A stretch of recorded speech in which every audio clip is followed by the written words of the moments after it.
8.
Hello everyone, and welcome back to Please Be Happy. My 12th stream of this.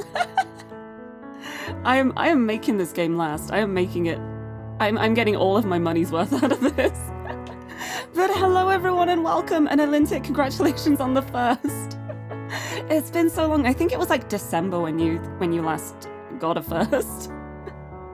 Oh, Yamato, thank you for the automaton serenade immediately.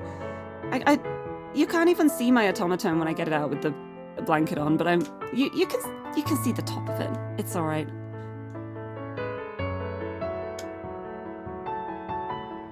Right, time to remember how Don't Worry, Be Happy goes. The only thing I can remember from it at the moment is the Don't Worry. Oh, it's like the okay, I remember it. But hello everyone, and welcome to Please Be Happy Time. I had a very big tidy up yesterday. I basically rearranged my entire desk, and now everything feels really weird and slightly off. So if things are a bit weird in the stream, it's because I'm still trying to get used to where I've set everything up. It's strange, but in a good way, because my setup before was an absolute nightmare wreck. Like, if anyone saw my my quote-unquote cable management tweet I made, I'm really, really sorry. But I fixed all that, ish. I still need to get something to cover the wires, but it's neater now. They're not just dangling down. But yeah, before I automaton, let me say hi to everyone. Hello, Bob. I sorry about what happened earlier. I hope you can enjoy some comfy vibes here. It's okay. It's gay time now. Alinte, congratulations on the first, and thank you for the lurk. I hope your work goes well. Brushy, lovely to see you. Thank you for the 8 on the countdown screen. Possum, hello. Briar, hello. Maya, hello.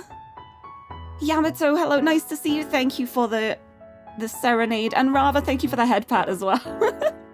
But yeah, it's something that's needed to be done for the longest time. Like, my desk it got to the point where I was just using it to put things down because it was like a clear surface.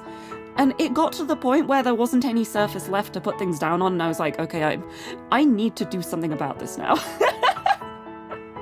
And it's so much nicer now. Like, I have a whole little unit behind my wardrobe that's basically just full of junk, and all I did was I put more junk on those shelves. And it's cleared my desk up wonderfully. And I also had a very big clean, and like I went all the way like down on my knees like behind the back of the desk as well, and had like a proper clean of that, and it needed doing. It needed doing. But it's so funny, I didn't realize how hard I had worked yesterday until I woke up this morning and my legs were aching. And I think it's because I was doing so much like kneeling down, standing up, kneeling down again, standing up. I didn't realize how much I'd worked my leg muscles until I woke up, and I was like, wait, I feel like I've had a workout. What's going on? All I did was clean my room. But it feels so nice. I'm still only done with like half of it, but it feels really nice. The next challenge is going to be my bookshelves, which I am putting off for as long as possible. But yes, welcome everybody, and we shall automaton, or I will try to.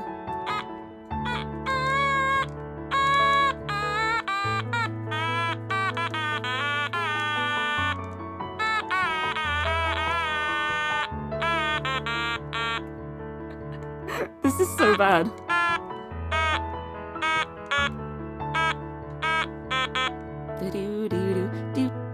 Be happy. Thank you for the automaton serenade, Yamato. And Poppy, welcome as well. Yeah, you joined at a great time. Automaton time. That's kind of a tongue twister, actually. Try saying that 10 times fast. Last time I said that was Venomous Nemesis, and that was a nightmare. So I'm not going to try saying that 10 times fast because I know I won't manage it, especially because I woke up late today as well. Which is why if my voice sounds a little bit off to begin with, it's literally because it's like my morning voice. I only just got up, really, and I haven't really spoken to anyone today, so it's okay. I've got a nice flask of tea as well. So hopefully the tea can help me wake up, the monster can help me wake up for sure. Automa time! Yeah, wait, that's great. I should just call it that now. So like, hey everyone, it's Automa time. Ota. Right. I've got tea, I've got monster. I've got please be happy. We have got women. I think I'm ready. Maybe. I might be ready. Please forgive me if I'm a little bit spacey today. If anyone saw on Twitter, you may have noticed I didn't really sleep last night. But it's okay. I managed to get a bit more sleep this morning. And that's also why I ended up waking up so late, because I finally managed to actually get some rest. So I was like, you know what? I'm going to turn my alarms off. Next thing I know, it's 1 p.m. and I'm like, oh no, I made a mistake. But oh, thank you for the lurk as well. I hope you have a lovely, lovely day, but I will still be here in an hour. But I'm glad I managed to at least get some sleep. It was in the complete wrong time to get sleep, but I got it. Oh, you have a question? Question? I am always willing to answer questions, especially in Please Be Happy streams, because I feel like this game brings up a bunch of like conversation topics, so I don't mind going a little bit off topic in these kind of streams. I say the cable management was bad, but you've seen worse. Yeah, it's like, honestly, it wasn't like the absolute worst situation, but it was definitely like, it was definitely getting to a problem. It mostly just started with me like trying to rearrange things and then just not putting the cables back when I was done with it, so they were just like left out. But I try to keep things as managed as I can. As managed as I can with ADHD, haha. And question, when I see Lady Tiff, do I look at her like, I'm so grateful that a creature of an entirely different species is hanging out in my room, snuggling up? I do! I mean, like, not entirely different, because we got the cat in common, but honestly, like, it's the fact that she could go anywhere in the house. She could hide away from me if she wanted to, and she chooses to snuggle up next to me. I feel like that's so special, it's so important to me. I love it. I love my little Tiffy butt, and I love knowing that she loves me too. Like, she clearly does, because if she didn't like spending time with me, she wouldn't. We've got a reasonably sized house. There are plenty of places she could go, but she chooses to stay with me, and I'm just like, oh my heart, I love you. Also, Tim, hello. Welcome, ready to be happy. Me too. I'm ready to continue the Juliet route. I'm ready for Tommy's family to make things be happy, please. But yeah, I'm so excited to play more of this. Oh, thank you for the gym as well. But yeah, I love that I've been streaming this. I've streamed this like 12 times now. And I still haven't reached Juliet's ending yet. But I love it. I love this game so much. Thank you for the dude as well. Oh, I only say, yours is sitting on a stool next to you giving loving meows and oh, I love cats. I love cats so much. I love all pets. I think there's something so special about the bond between you and a pet. Like, having a pet who, like, you care for and they care for you. It's so special. I love them. And I love Tiffany so much. I can't believe she's turning 11 this year. It's so wild. She does not seem like an 11-year-old cat. It's really, really funny to think that she's technically like an old age cat now, but she doesn't act like it. I mean, she's very lazy. That's probably the only real indication. Like, she is incredibly lazy. But when you look at her, she doesn't look old. She looks like a little baby, and she's so small as well. Like, every time I pick her up, she's just a little tiny baby. I love her. Yours is 8 this year. Oh, that's so sweet. Yeah, I love pets so much.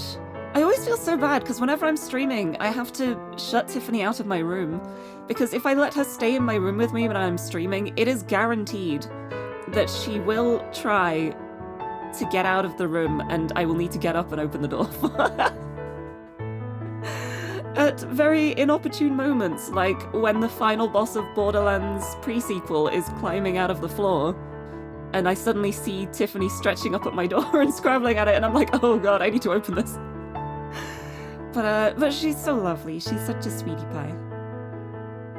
And it's like, I wish I could just keep her in my room, but the problem is when I'm streaming, I have to keep the door shut because I do live with other people. And so if I leave the door open, not only will they hear me screaming about girls at a way too loud volume, but I will also hear like the sounds of the house too, which isn't really ideal. I need to just get a cat flap in my door or something. That would be absolutely impossible to implement because we rent the house, but it would be so good. But yeah, she's a lovely cat though. I love her. Anyway, last time we played this, how far are we? Is that a goodie bag? What's in it? A goodie bag? We got so many goodies. We're at 82% completion now. We're finally getting there. This is stream 12. I feel like I should make like a list of how much percentage I get through in each stream. Because I feel like it's a minimal amount. I feel like we still got quite a bit left. But 82% feels really good. And it is a goodie bag. Like, look at these. I love this. I love it so much. I love this game. But yes, last time we played this, I've forgotten where I saved it. What date was it? It was the 15th. It would be this one. Oh yeah, because I had to end early last week because the internet was playing up. Oh, I remember now. Thankfully, the internet seems to be behaving itself since then. I think it was just a blip, but it was still very frustrating. But yeah, we're here with the Cerulean kids and also Juliet? Question mark? Also, Tencent, hello, nice to see you. Welcome. Welcome to Please Be Happy time. I am happy. I love this game so much. But welcome, welcome. I hope everyone's doing well as well. It's my first stream of the week. And Monday was a nice rest day. Tuesday, I was like, I'm really tired. I'm gonna take the day off streaming to rest. And then I completely clean, tidied, made a whole day of like organizing my bedroom, which I feel much better for having done it, but oh, I'm tired now.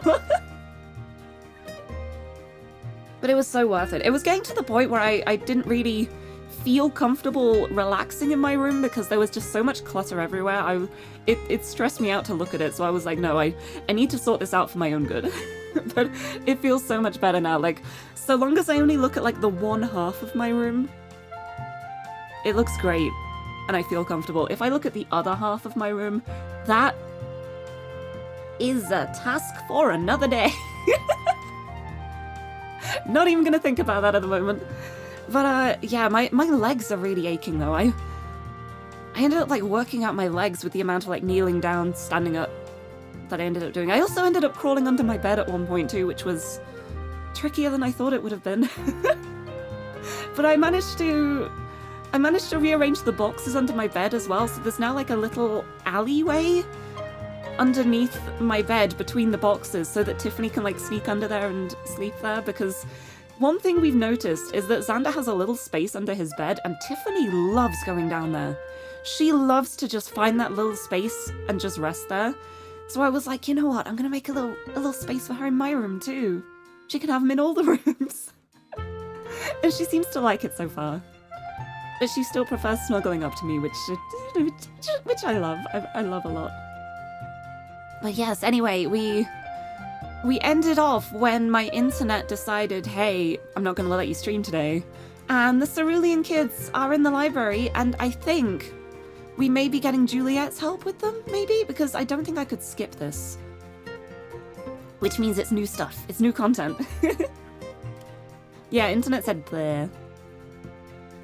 But it's okay, because internet's back now, and the speeds are back to normal. And I never realize how much I rely on fast internet speeds until I don't have them. But yay, we got the babies. We've got Armand, we got Pippa, we got Cello. The first guests of the day are the school kids from last Friday. They enter one at a time, not struggling with the door this time. The girl I talked to before, Cello, comes over to the desk. Good morning, Ms. Miho. Ms. Miho!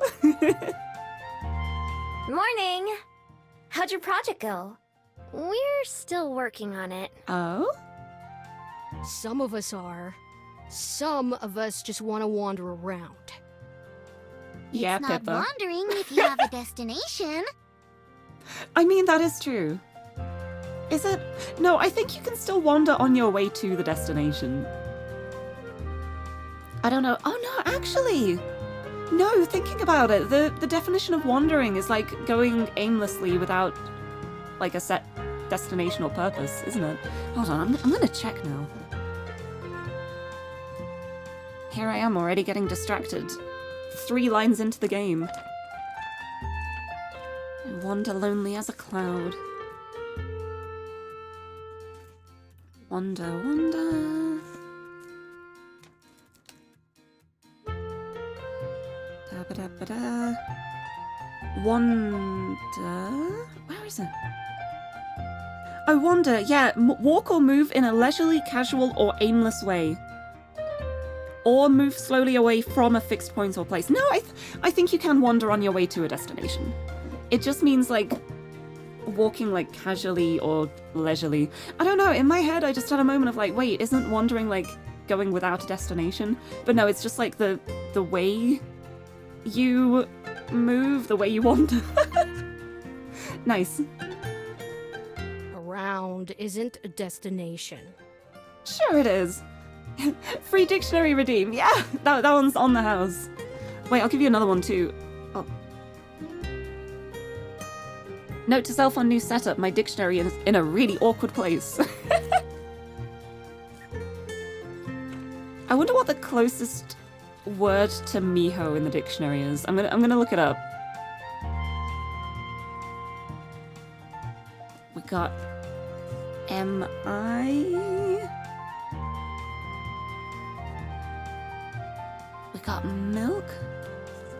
Yeah. This dictionary definition redeem is at home. You're welcome. Also, Jack, hello, welcome. Yes, it is more Miho time. And we have the dictionary goes straight from migrate to Mike. So I guess migrate is the closest word in the dictionary to Miho. Because G is closer to H than K is. So I guess migrate is the closest word to Miho in this dictionary, which means of an animal, move from one habitat to another according to the seasons, or 2, move to settle in a new area in order to find work. Wait, that feels really fitting for this game though, that's perfect. Oh, I love that. Yeah, Miho migrated to Welly for the women. It's woman season. What am I talking about? But yeah, free dictionary definition redeemed because my dictionary is here. They remind me of Lena and Aspen. Cello sighs and rubs her face. She must have to put up with this a lot. So it's like we've got like the Lena, Aspen, and Juliet of the group. I love it. Well, that's why I wanted to come ask for Ms. Miho's advice again. Again? Again. Yeah, have you met her before? What? She helped us just a couple days ago. I love that she remembers. I love that she remembers. I still wonder how she remembers. She's actually just spying on the library every single day, maybe. Pippa and Armand look at each other puzzled. Even with her back to me, I can tell Cello is too. It even takes a moment for me to realize what's happened. I've gotten so used to my friends remembering me that I didn't even think of how weird it was for Cello to remember too. I'm sure we haven't seen each other since the last time she was here, but she hasn't forgotten me. Yeah, I love Ms. Miho as well. It's so sweet. It's so lovely. It's just like, Ms. Miho, may I ask you a question, please, if that's all right? It's really sweet. I couldn't even begin to guess why. Yet somehow, as strange as it is, it just feels like another part of a bigger mystery instead of a life-changing event. Another question that I can't answer. I'd love to know why, but I could spend all day guessing and still not figure it out.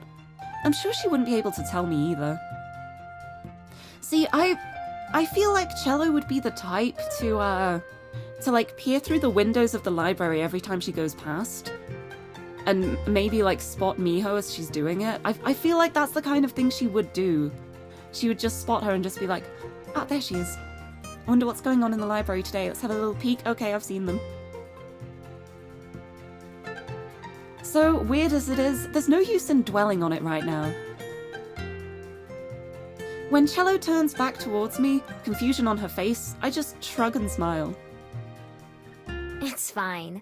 It's just a thing that happens. It's like, oh yeah, people just forget me. It's no biggie. Don't worry about it. Also, I am gonna have a sip of my tea Because I'm realizing my throat is sounding a little bit morning-y. Oh, you know, just a normal everyday occurrence. Have some tea. There we go. Oh, I love my tea flask so much. I love my tea flask. Oh, thank you for the posture check as well. Have a big stretch. And I keep meaning to ask as well. I don't know if I've already asked and I just completely forgot because I am a forgetful bean with no short-term memory. But Possum, how do you pronounce your name? Is it Dima or Daima? Or some other option of it that I've... So Dima? First one? Okay, I will remember that now. Because it's like I keep wanting to say hello by name, and then I'm like, wait, I don't want to pronounce it wrong though. I'm so bad at mispronouncing names. Thank you for letting me know. I don't remember if I asked before, but I will definitely remember now. I'll make it happen. Make it happen. Also, Dante left! Hello, thank you so much for the 9 months. These streams are your favorite part of a Wednesday. Oh, I'm so glad. Thank you so much. Welcome, welcome. 9 months, that's 3/4 of a year. That's so long. But I'm so glad as well that it's become my favorite part of a Wednesday too. I'm having so much fun playing this. I think I might... I don't know, I have so many games I want to play, but a part of me is just like, what if I just play visual novels every Wednesday now? Visual novel Wednesday. It doesn't quite work, but I can make it work. But I love this game so much. But thank you so much for the resub for 9 months. I can't believe it's been so long. It always makes me so happy seeing the numbers increase so much. Women Wednesday. Well, yeah, if I do that, it can just be like any game with lovely women in it. So that it's a lot more flexible that way. Visual Wednesday. Yeah, I like Women Wednesday. I can make that work. More tea. I didn't have a cup of tea this morning because I set my alarm. I was exhausted. I was like, I'm gonna set another alarm for an hour later. Went back to sleep, woke up at that alarm. I was like, I'm turning my alarm off, and then I woke up at 1 p.m. So I didn't have much time to prepare for the stream, but I think I did it. Especially with me like moving my whole desk around as well though. I was getting ready for the stream and I was like, oh no, I moved everything. Why did I do this? Why did I do this? Why didn't I prepare this last night? It's okay though. It already feels a lot better organized though, I've got to say. Like I've got things in more logical positions for them to be in now. Like I can actually see the sliders on my Go XLR to adjust that, as opposed to it being like smooshed off to the side. My Stream Deck is right in front of me now, so I can just press the buttons really easily. My microphone is set up in a different way that means it's not going directly across my second monitor like it was before, which is a vast improvement, which is so nice. I was kind of worried... 8. I was kind of worried that I would put the mic stand in an awkward position, but it seems to be okay. I think I still need to double check some sound settings with me having it in a different spot, but I feel like it works well here. Like, especially when I can fiddle around a bit more and, like, neaten it up a bit more, like, on the technical side of things. But yeah, it feels really nice. It's like, it's so nice seeing a clear desk now. Because it means I can put my little toys here in front of me now. Like, I got my little Delcatty plushie right in front of me. She is right here. Her name is Potato Stick. Because I asked Xander to name her. Because Xander got me this Delcatty plushie as a late Christmas present because it arrived late. And so I was like, hey Xander, you're great at coming up with weird names for things. Can you give her a name? And he just looked at a packet of potato sticks that was on the side in the kitchen and he was like, okay, her name's Potato Stick. Honestly, I kind of love it. Because he named Potato Stick, he named Blorp, my giant axolotl. He named my axolotl with a crown, which is King Ploffles O Squaffles. Is it Ploffles O Squaffles? Is it Squaffles O Ploffles? I think it's Ploffles. King Ploffles O Squaffles. Either way, it's an amazing name. And when we were playing Pokemon Scarlet and Violet as well, we caught all of our like version exclusive Pokemon, and then we gave them the most ridiculous names we could think of and sent them over. So I've got a bunch of Pokemon named by him too, and the names are so beautiful. I can't even remember off the top of my head, but I remember looking at it like, where did you even think of this? It's so beautiful. It's so good. But yeah, Women Wednesday, Pew Pew Fridays, Puzzle Sunday, it's great! And then a casual Tuesday. Because Tuesday begins with the CW. CH even. So it begins with a C still, haha, Tuesday. Funny little British joke, that was not funny at all, I'm sorry. 8! Hello War, nice to see you, welcome.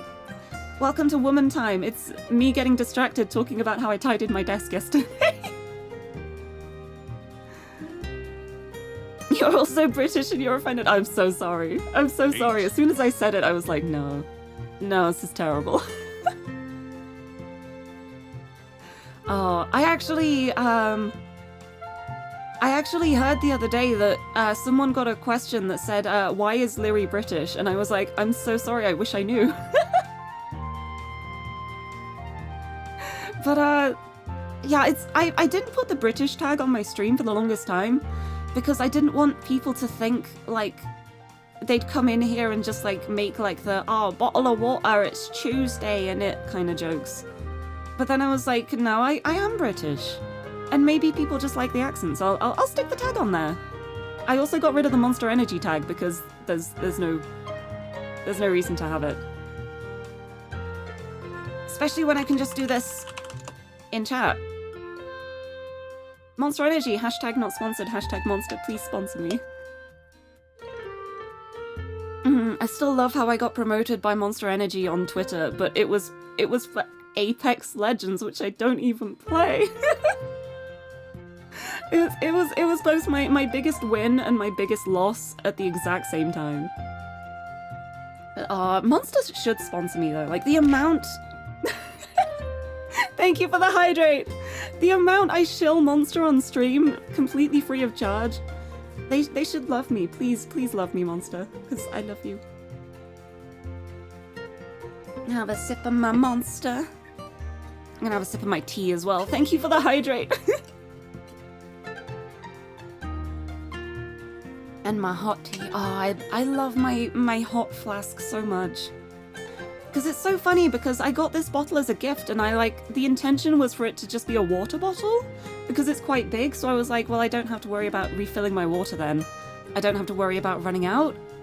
But, I realized, like, because it's like a hot and cold flask, like, it keeps hot drinks hot and cold drinks cold, I was like, what if I put my tea in there? And it was still warm by the end of the day, and I was like, this is magic. This is incredible. So I've only used it for tea since. Should move to Emerge Impact. Oh, the small ones in B&Ms. Ah. Or Relentless. Oh, I did used to drink a lot of Relentless, honestly. I really liked the lemon ice flavored Relentless. But it's... Honestly, I wouldn't be able to change to another energy drink, because the main reason I drink this Monster is because I love the taste so much. It's... I feel like I would be cheating if I just started drinking a different energy drink, because I wouldn't enjoy it as much. The one I tend to get is the Ultra Zero, the white can one. The one that everyone calls Boomer Juice, but I'm still young and sprightly, I promise. But I really like the other Ultra ones as well, the Ultra Fiesta, which is mango, and the Ultra Rosa, which is... I'm not even sure what flavor it is, but it's a really nice one. But it's also really funny because they have like pink and teal cans as well. So the ones I go for are like the pink, teal, white Ultra cans. But I like the Ultra because it's the zero sugar ones, the zero sugar, 0 calorie ones. And I like to look after my teeth, so I try to not drink many drinks with sugar in. I have too many sweets and chocolate for that. Like the Doctor one too. Oh, wait, I had the Doctor one before and I really liked that, but I can never find it anywhere. Yeah, I can barely find it. I can never find it anywhere too. It's so good though. Also, Lyra, hello! Help, you do it all the time too. Put tea in, expecting it to be cold in the morning, but no, it's still scalding hot, yeah. It's one of the joys of thermos flasks. But hello, nice to see you. It's rare because it's popular. Yeah, that makes sense.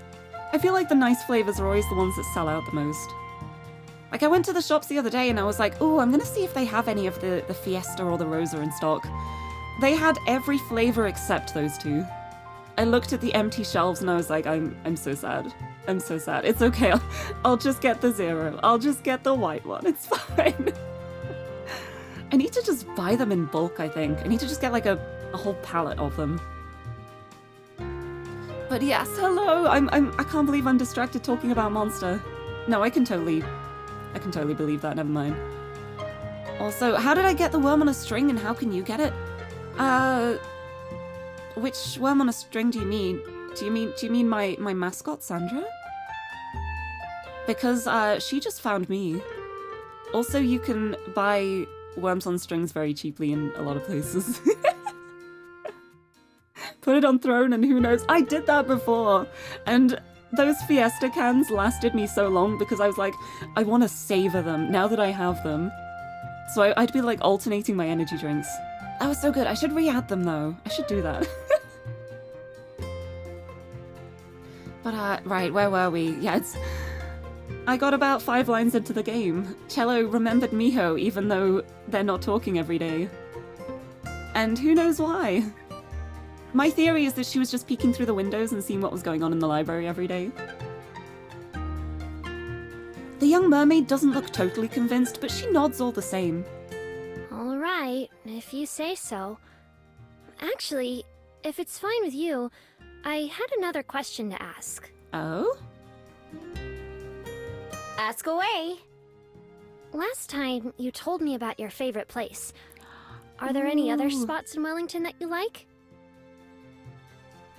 Oh, because last time I mentioned the library as my favorite place. Ooh. She looks back at her friends who are both distracted by some of the library decorations. We're having trouble settling on a topic. Yeah, that makes sense. Oh, I am small! Wait, I don't have my blanket on. Let me blankie, there we go.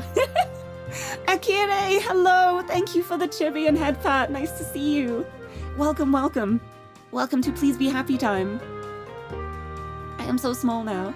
I am so little. I feel like when I change into chibi, part of me's like, I feel like I should make myself smaller. I should just make myself really tiny in the corner. I should just be like even smaller than usual. Just little. Just little. I'm just small. Yeah, I'm gonna stay this small. But hello, thank you for the chibi redeem and welcome to Please Be Happy Time. Welcome to Women Wednesday with also young children as well. They are not women. But yes, we've got the Cerulean kids into the library trying to figure out their topic for their thing. Because last time the topic ended up being the Bell House. The cafe. So I wonder if it's going to be a different topic this time because we're on the Juliet route. Ooh, oh, I'm so curious now. Yeah, I'm small now to fit in with the Cerulean kids. Like, they are small, so am I. I am also small. I'm a kid too, I promise. I'm still only young, I swear. In cat years, I'm a baby. Wait, I say baby, I'm more like a toddler. Young child in cat years. But cat years are different to human years, it's okay. Chibi Lirie hair looks like candy. No, please don't eat my hair. I promise it's not. It probably tastes like hair. I was trying to think of something then, and my brain went blank. It probably tastes like hair. But it wouldn't taste good, I promise. Plus, if you eat hair as well, you'll get hairballs, and that is no fun. That is absolutely terrible fun. If only had Uwu voice to match. Oh, I'm sorry. I turn off the Uwu voice when I'm doing visual novel streams because I would not want to just be reading in solid Uwu voice for 2 minutes. But it's okay, I can give some for free. Hi! Free Uwu! Man, I'm giving away free point redeems all plays now. We got a free dictionary earlier. We got a free uwu now. Hi. Hello, I'm so small. I am so little. Little and small. I am just a little baby. 8. I am not a baby. I'm a grown-ass woman. I'm sorry. Thank you for the sounds. 8. Jim. So much free. This calls for 10. Thank you. Thank you. Oh, Dima. Thank you. Thank you for throwing your points away. Thank you for wasting them. I feel like I should say now that if you waste points now, they really are just wasted. I did make the little leaderboard for last year, but that was as a funny joke. They're just gone now. I'm sorry. But the Abyss is happy. It means we are safe. We are safe for another day. Thank you for wasting all your points. Thank you, everyone. Yeah, 30,000 points. We should be free from Doom for a while. I mean, unless we want Doom. I don't know. I don't particularly want Doom. Unless it's the game. No, even the game I don't think I would want. I would be so bad at playing Doom. Oh, thank you for wasting even more points. So many points wasted. Thank you. Sod it, 10k more. There's so many points going into the Abyss. It's a good job it's a bottomless pit. Otherwise they'd start like poking out the top probably. Doot Gym. Oh yeah, the Doot Gym. It's Doom. It's either Doom or Jit, and I think Doom sounds a lot cooler. But oh my goodness, thank you for the Automaton Serenade too. Going for the Titanic theme. I feel like I should mute the game to make it super dramatic. Hold on. Okay, are we ready?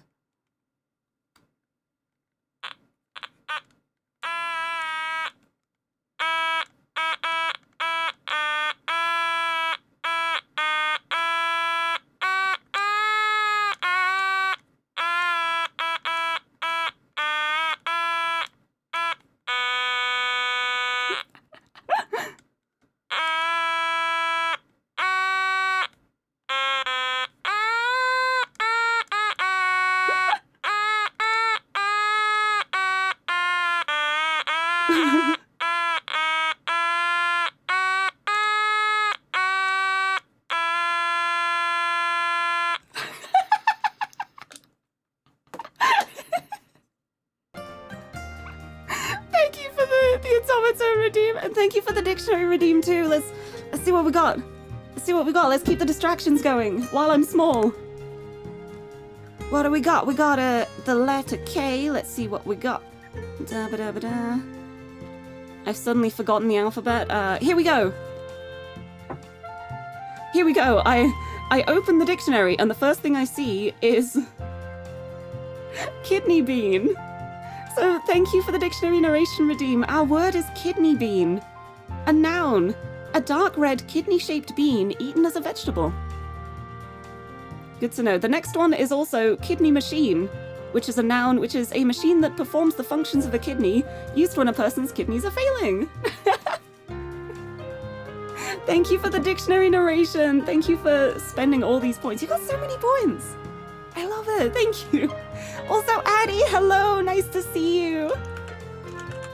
Welcome. It's Please Be Happy Day, and I'm so distracted. We've gotten about 10 lines into the game so far. It's been 3/4 of an hour. But we haven't really gotten anywhere, but it's been a good time. It's a good time. We're talking about my tidy desk and Monster Energy and wasting points and me being small. Very small. Oh, gotta head to bed a bit earlier today. That's absolutely fine. This is already late for you too, but thank you for popping in. I'm glad you were able to make it. I feel like you're gonna enjoy watching the VOD for this one because there's there's a lot of no game happening going on. But it's okay. I'm just making the game last longer. We're gonna get to like Please Be Happy part 42 and I still want to finish the game. I'm getting my money's worth. I'm making it last. It's also part of my cunning plan to say, are you infuriated with how slowly I'm playing the game, do you want to know what happens next? If so, buy Please Be Happy on Steam.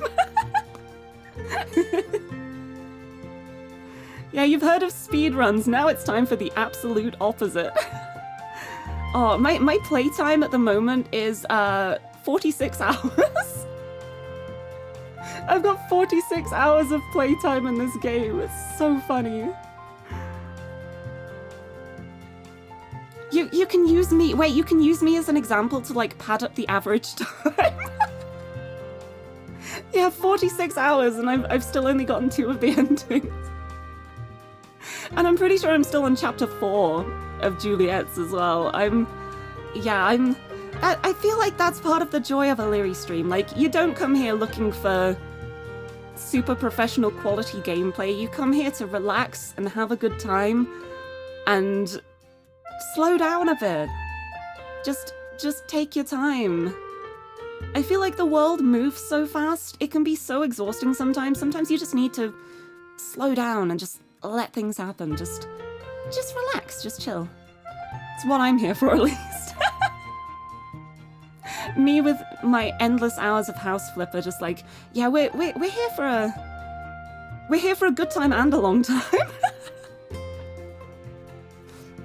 Yeah, come here to relax and listen to and watch me. Oh, thank you. I'm glad. I'm just here to make comfy times.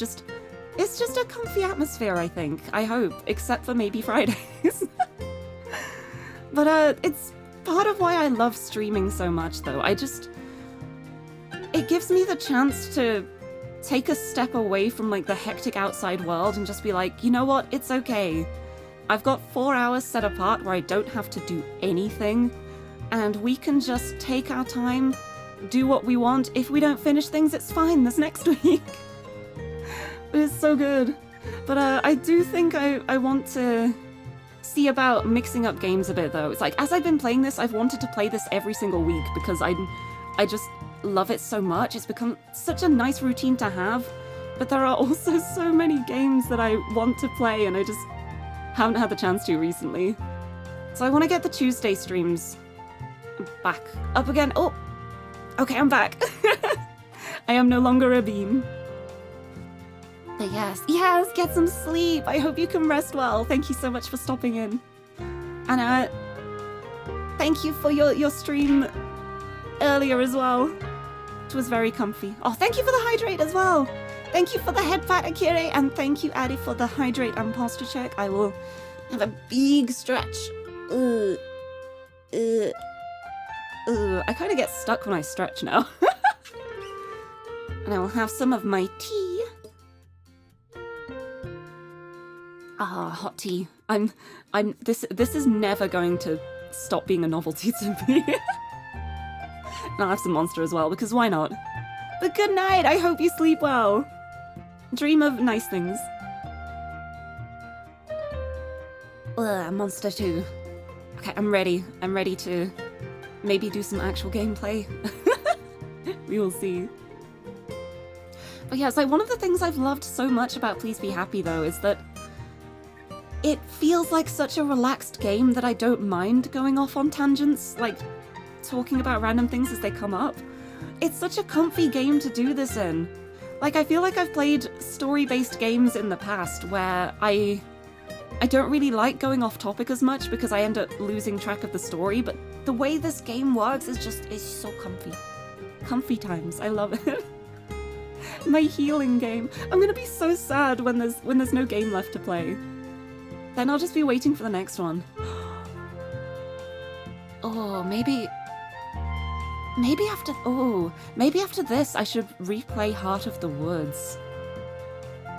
Because Heart of the Woods is another Studio Elan game, and I love it so much, but it's been a little while since I played it. Like, I think it was like the 4-year anniversary of it coming out recently. But Heart of the Woods with the voices, I feel like, yeah, I think I might end up doing that after this. Because I love that game so much. It's so good, and all of the voices are so perfect. Also, Comet, hello! Nice to see you. Welcome, welcome. Sense another mermaid? Yes. Yes, you do indeed. We have the lovely little cello over here doing her school project with her friends. But yeah, she is also Mermaid Girl, and she is lovely. But yeah, I think when Please Be Happy's done, I want to keep the visual novels going. I've had so much fun playing this. I love it. It's like one of my favorite series to stream, I think. But yeah, isn't she so sweet though? She's such a sweetheart. She's like the serious one of the group. She's the one who's like keeping everyone in line a little bit. Although Armand's pretty serious as well. But yeah, she's kind of like the leader in the way that she like brings all the others together and stops them arguing with each other. Oh, headpat for cello! Headpat for cello, hold on. Headpats for cello! She's so good. Wait, I'm gonna give Miho headpats as well because I can. Headpats for Miho. Thank you for the headpat. But yeah, I love this game so much. It's so good. But yeah, I wonder if they're going to pick a different topic with me being on the Juliet route this time instead of the Aspen one. I wonder what it would be. I guess maybe the library? I don't know, I don't know. We will see. Before I can answer, Armand flaps his wings excitedly, blowing a couple nearby books open. What you doing? What if we did our project on this library? Oh my god, they are! Wait, I love this! So I did the Bell House for the Aspen route, and then they're doing the library for the Juliet route. I love this. There are libraries everywhere, even Amarina. What's so special about this one? This one is special because Miho lives there.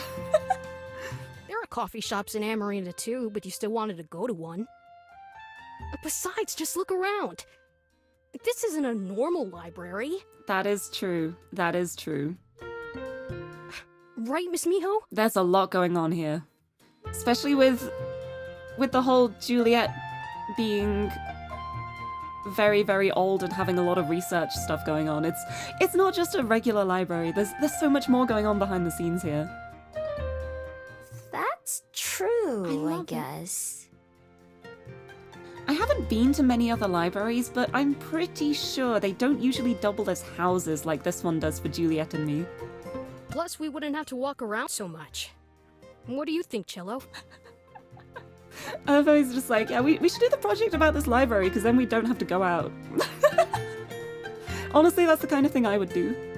I do like it here, but only if it's okay with you, Pippa, and with Miss Miho. Pippa rolls her eyes but shrugs. Whatever, as long as we get it done.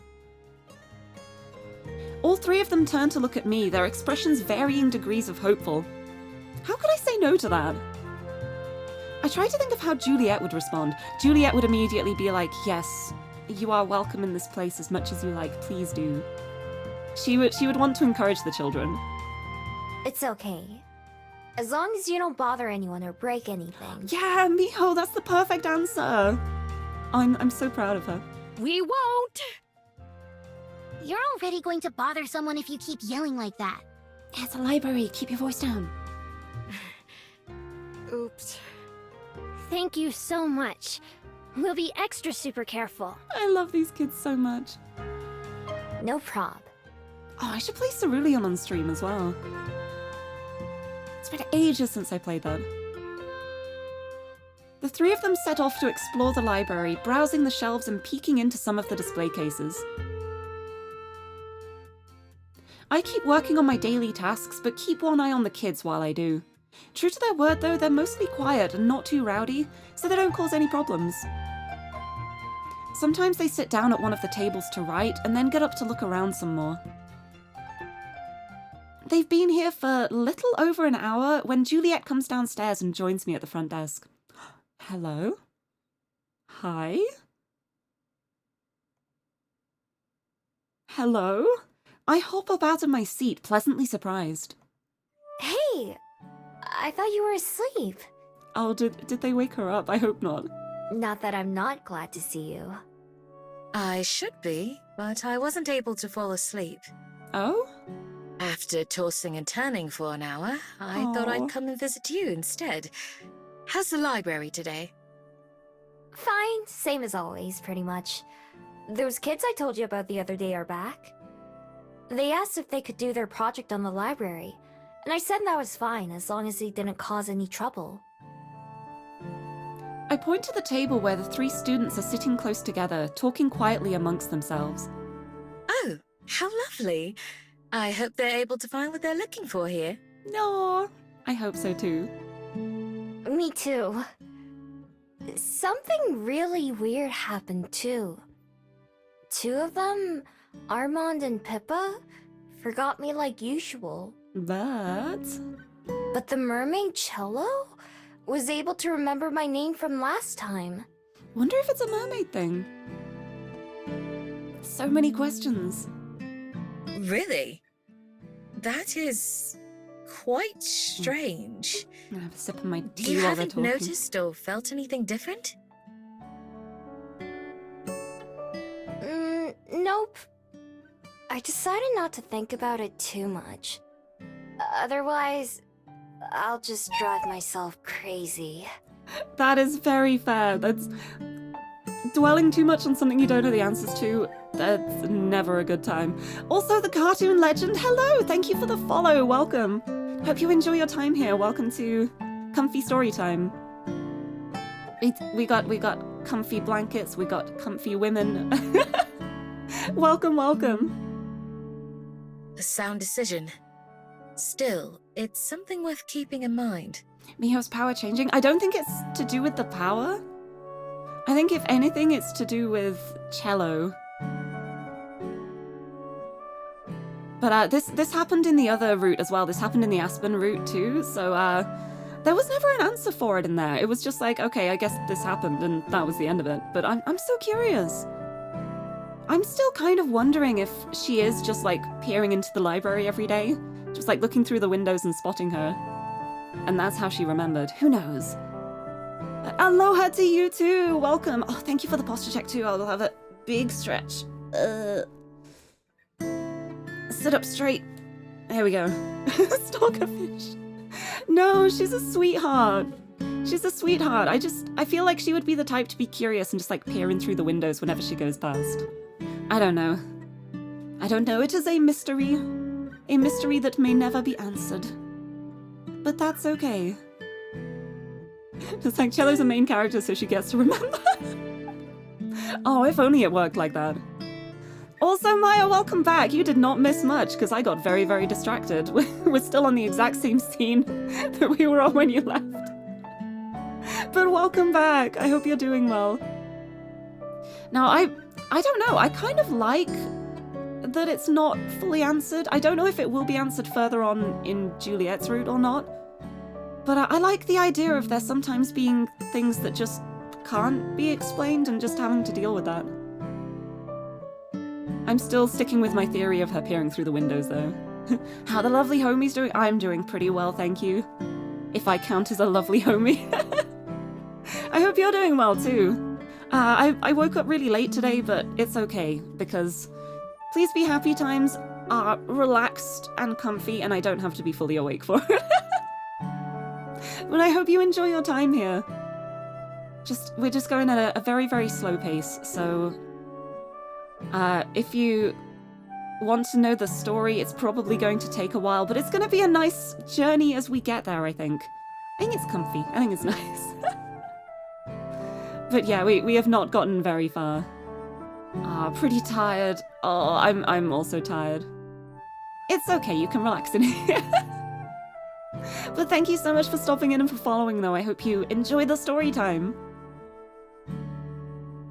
Oh, hi! I nod. Just then, Armand and Cello both stand up and start heading over to the desk, while Pippa stays at the table. Ms. Miho? Oh, and... My name is Juliet. You must be Cello and Armand, right? Oh. Does everyone here know our names? Don't tell me we forgot her too. Oh, no, nothing like that. I simply heard from Miho. Juliet's the one who owns the library. I think I mentioned her last time. Oh, that's perfect. You see, we wanted to ask. Oh? She blushes, looking a little embarrassed. Armand steps forward bravely. Wonder what they're going to ask. Before you leave, got a question? What got me into VTubing? I don't know. I don't think there's like one specific thing that got me into VTubing. Just like, as soon as I realized I could be the pink-haired cat girl that I am as a streamer, I was like, well, yeah, I've got to do this now. But yeah, I don't think there's like a specific thing that got me into it, but I was always interested for a while. Like, I wanted to stream for so long, but I didn't want to go like the webcam path. And I always looked at VTubers online and I was like, they are so cool, I wish I could do that. And then I realized I could do that, and it wasn't impossible, and I was like, well, my mind's made up. And thankfully I've had some really, really good friends to help me along the way too, and I'm like, my model artist, Addie, I've been friends with her for years and years, and without her I wouldn't look like this. She drew all of the art for my model. And yeah, she definitely played a big part in it, because she helped me realize, like, oh wait, this is possible. I can do this. And like, I feel like as time's gone on as well, it's become way more accessible. Like, there's loads of free models you can use. There's things like Vroid Studio, where you can make like a free model. It's become like really accessible for anyone who's interested, and I really love that. But yeah, it was just like, well, I'm a pink-haired cat girl from the UK, and I can demonstrate that on stream now, so just kind of happened. And then I did a test stream, words, I know words. Then I did a test stream in January 2021, and just kind of forgot to stop streaming after that. It wasn't a test stream, it was my first stream. I was like, I'll just do the one and see how it works, and I just kept streaming. It was really nice. But yeah, I started with just a PNG. When I began streaming, I didn't have like the fully rigged model. Like, I only debuted this model last year with the actual movement and stuff. But yeah, it's been a really nice journey though. I'm not entirely sure how I got here, but I'm really glad I did get here. Things worked out really nicely. Yeah, look, should really get some breakfast going. Oh, thank you for the lurk. Yes, I hope you have a lovely breakfast. Get yourself something nice. But thank you for lurking. Right, let's see what that question is. Do you think you could show us around? I can tell this isn't an ordinary library, but I want to know more about it. Oh, they were so nervous. They were so nervous about asking to be shown around. Oh, they're so sweet. They're so polite. I love them. Yeah, and I was so excited. Like, being able to wiggle, I'm just like, I can move around, I can wiggle. My hair flips a little bit. I can take my glasses off. I can put my glasses on. It's so fun. I'm actually working on re-rigging the model at the moment to make it a little bit smoother, because it's still a little bit... I'm still a little bit restrained sometimes, but that's gonna take a while. That's gonna take a while, so not anytime soon, but that's something I'm working on. But oh, I love how polite they are. Why were they so nervous to ask? They were just like, hey, if it's okay, could you show us around? Like, I feel like they're gonna be over the moon that they would ask that. Like, of course. Sorry to ask for such a big favor, Aww. especially since you're already letting us work here. They're such good kids. They're so polite. I love them. Wiggle time. Little wiggles. It would be my pleasure. Miho? Yeah, I don't mind. Juliet's a real expert, though. Yes. Oh, I love it. Awesome to hear.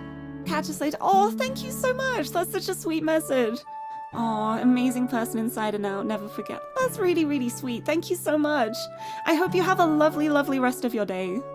But thank you for stopping in and following. Oh, thank you for the hydrate too. Yeah, next one I'll need to set up a toggle to drink a can of Monster. But thank you for the hydrate. I will have some of my Monster. I will have some of my tea.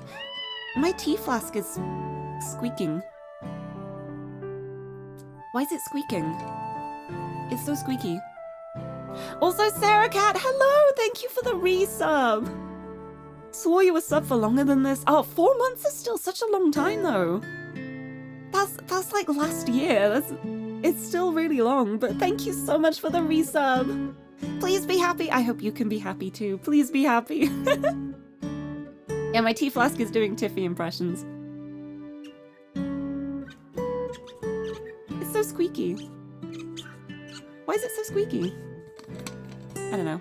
I don't mind it being squeaky. It keeps the heat in. But yeah, there's so many little squeaks. Listen.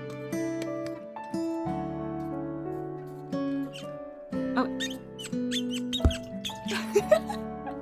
A little squeaking. Oh, pretty happy. Had a lovely Valentine's Day dinner. Oh, wow.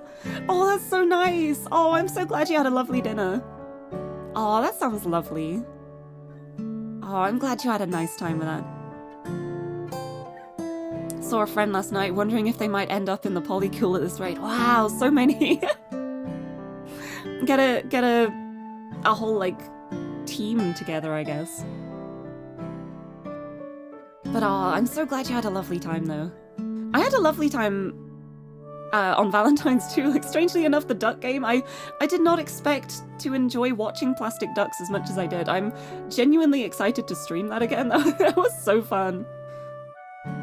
But wow, that's so many people. That is... Hold on, where is it? Where is it? 8. Literally have a chart. I bet that's such a complicated chart.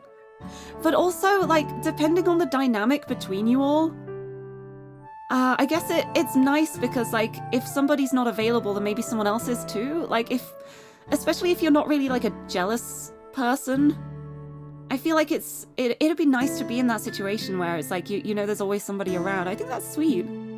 It's a lovely chart. You're also in the only triangle on it. Ooh! Nice. Yeah, Placid Plastic Duck Simulator was... I didn't expect anything from it because everything I heard was like, oh, this isn't really a game, you just watch ducks. But I was so invested in them. I was so excited to see what was happening. But, none of you are jealous people. That's why Poly works so well. Yeah, that makes a lot of sense. I don't think I would ever be able to be in a poly relationship because I feel like I would worry too much. I would worry and then I'd be like, oh, well, do they actually like me or am I just a tag along because they feel bad for me? I don't think I'd be able to manage a poly relationship, but for people who it works for, it's so good. Did I see any silly ducks? One of the first ducks I got started setting other ducks on fire, so that was something. But yeah, that was a really fun game. I can't wait to play more. Also, a new DLC pack came out like a few days ago, and I bought it, so there's more ducks. But yeah, it's so fun. It was so good. I'm definitely playing more of it at some point. We shall see when.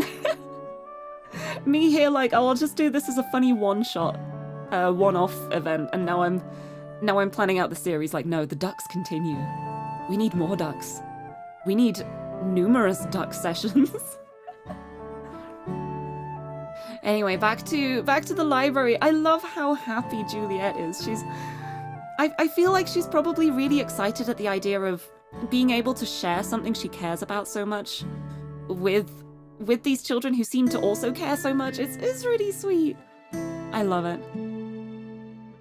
Yeah, there was also one called Inflammable that spent most of its time on fire. Yeah, that's because the definition of inflammable means can be set fire to. Pretty sure of that. Flammable and inflammable mean the exact same thing, and it makes no sense. English makes no sense. It is absolutely ridiculous.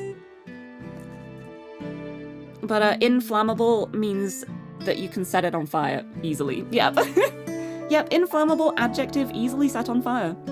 Flammable, easily set on fire. Why put the in there? Why put the in there? In is usually a reverse prefix. Who knows? English. Weird. Anyway, back to the library. Really? Thank you so much. Yay! I'm gonna show them around the library. Yeah, thanks. Oh, Pippa. From across the library, Pippa loudly shushes Armand. This time he doesn't acknowledge her. Where should we begin? Good question. Our project is supposed to be on a special place in Wellington, so whatever makes this library special. We can begin with the books then. I've been collecting them for quite a while. A vampire's personal collection of books is always going to be impressive, I think.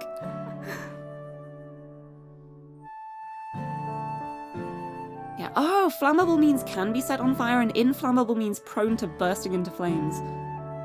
So I guess it's about, like, the ease of setting it on fire. Like, technically, most things are flammable, but it's quite difficult to get things to actually catch fire sometimes. Inflammable, I guess, would just really easily... You just put a flame near it and it'll go whoosh.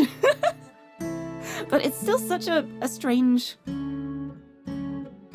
choice of prefix. Like, I wonder how it ended up being like that. Yeah, one of your favorite examples of English being funky is the word calorie, when you have to capitalize because a calorie is 1,000 times smaller. So there are 1,000 calories in a calorie. Wait, that's... Wow. That's so weird. I love it. I love how weird English is. There are so many things that don't make sense. It's great. But it's so funny because looking at like the prefix for in, it...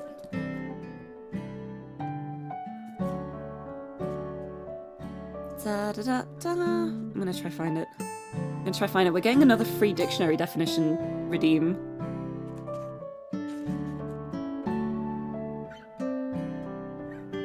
Because in as a prefix can be used to mean without a lack of or inaction. It can also mean in, into, or towards. So I guess the inflammable would be like the into flammable definition of it, as opposed to like the without one. It's so funny though. Because it's like you think of things like accurate, inaccurate.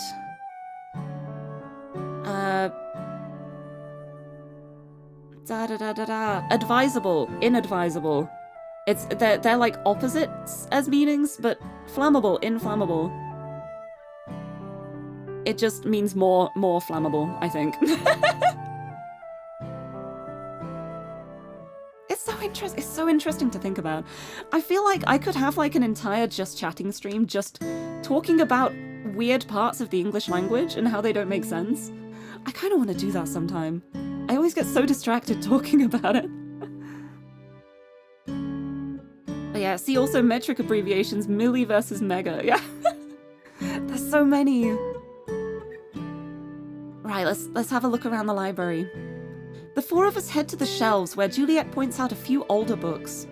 These are several first-hand accounts of life here in New Zealand, or Wellington in particular. First-hand accounts.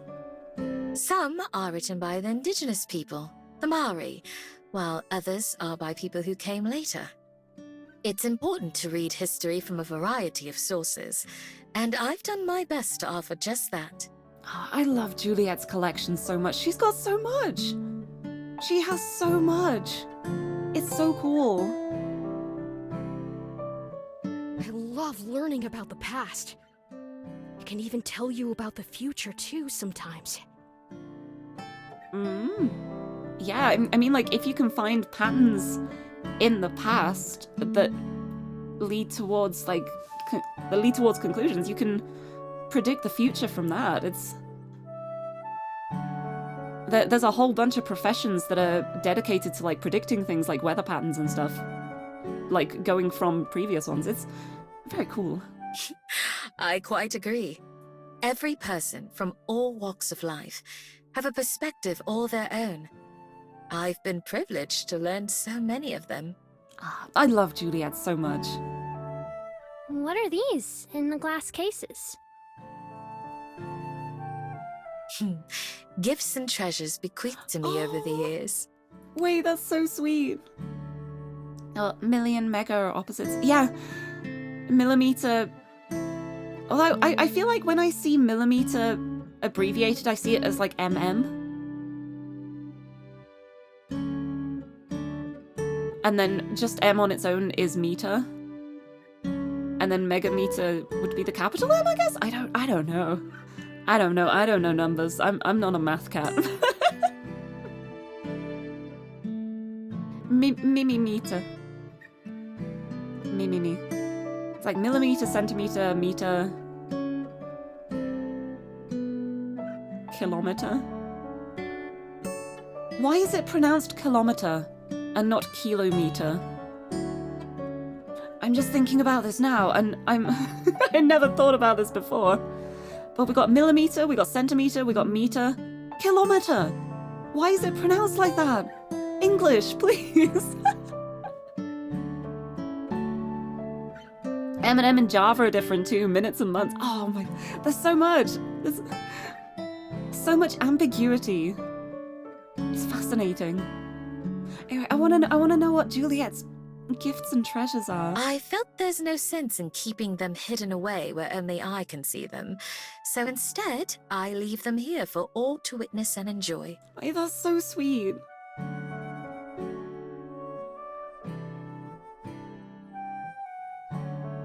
I gaze into some of the displays as we pass them by. I've been at the library for so long that I've stopped really noticing some of its features, like the treasures she mentioned. Oh, it's kilometers. You're right, that does sound kind of like a serial killer rating system or something. It's like, oh yeah, this one's a 9 on the kilometer. It's more like kilo. It's like kilometer. But then you say kilogram as well. I feel like when something is measured in like kilos, I always think of weight.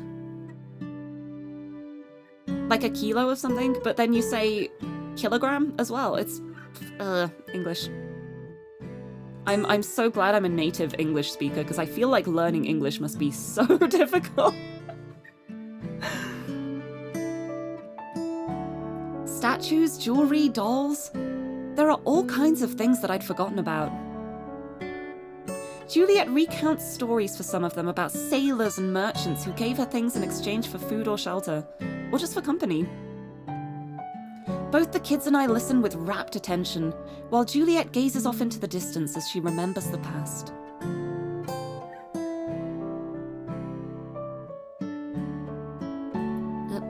We eventually reach the end of the shelves where Armand notices Cosette's painting on the wall. Oh, wow.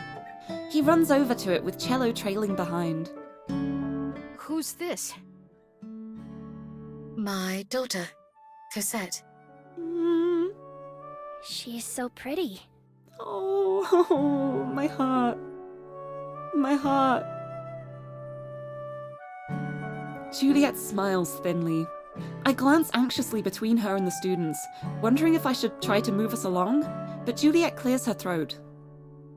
Cosette is actually the reason this library exists. Really?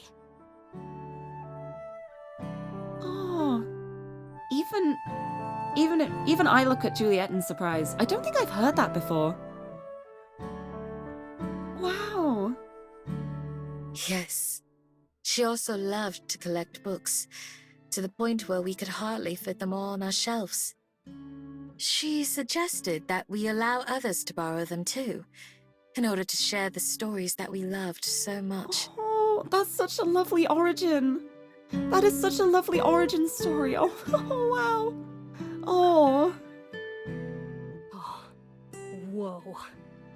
If I had enough books to open my own library, I'd never have to go anywhere again. I could just stay home and read all day. What about the theater, or museums, or school? True. There are other things you can do apart from reading. I'd still go to places for fun sometimes, but who needs school when you've got so many books? Yeah, you don't need to go to school if you have a bunch of stories, right? Honestly though, considering like the variety of books here, you probably could get a full education from them. I feel like there's a bit of everything in this library. They both laugh, and we move on to the back part of the library, away from the shelves. Juliet shows them the kitchen and dining room, as well as what it's like behind the front desk. Eventually, we reach the bottom of the stairs. Tails the Fox, hello! Thank you for stopping in! Good morning! Good afternoon for me, but it's basically morning. I haven't been awake super long. But hello, I hope you're doing well. Welcome. Welcome to story time, featuring me forgetting to tell the story most of the time because we get distracted about the meanings of words and why English is such a weird language. But welcome, welcome. I hope you enjoy your time here. Hope you're having a good Wednesday so far. Ayo, is that the miles per hour? Man, I don't know much about Sonic. All of my Sonic knowledge is through a friend of mine who is also called Miles. And my Sonic knowledge is like, I absorb it all through like osmosis from them. Like I've still never actually played a Sonic game. That's something I want to do at some point, because it would be funny, and I do have Sonic games now. But it's always been the kind of game that I'm terrified of playing because I am such a slow person.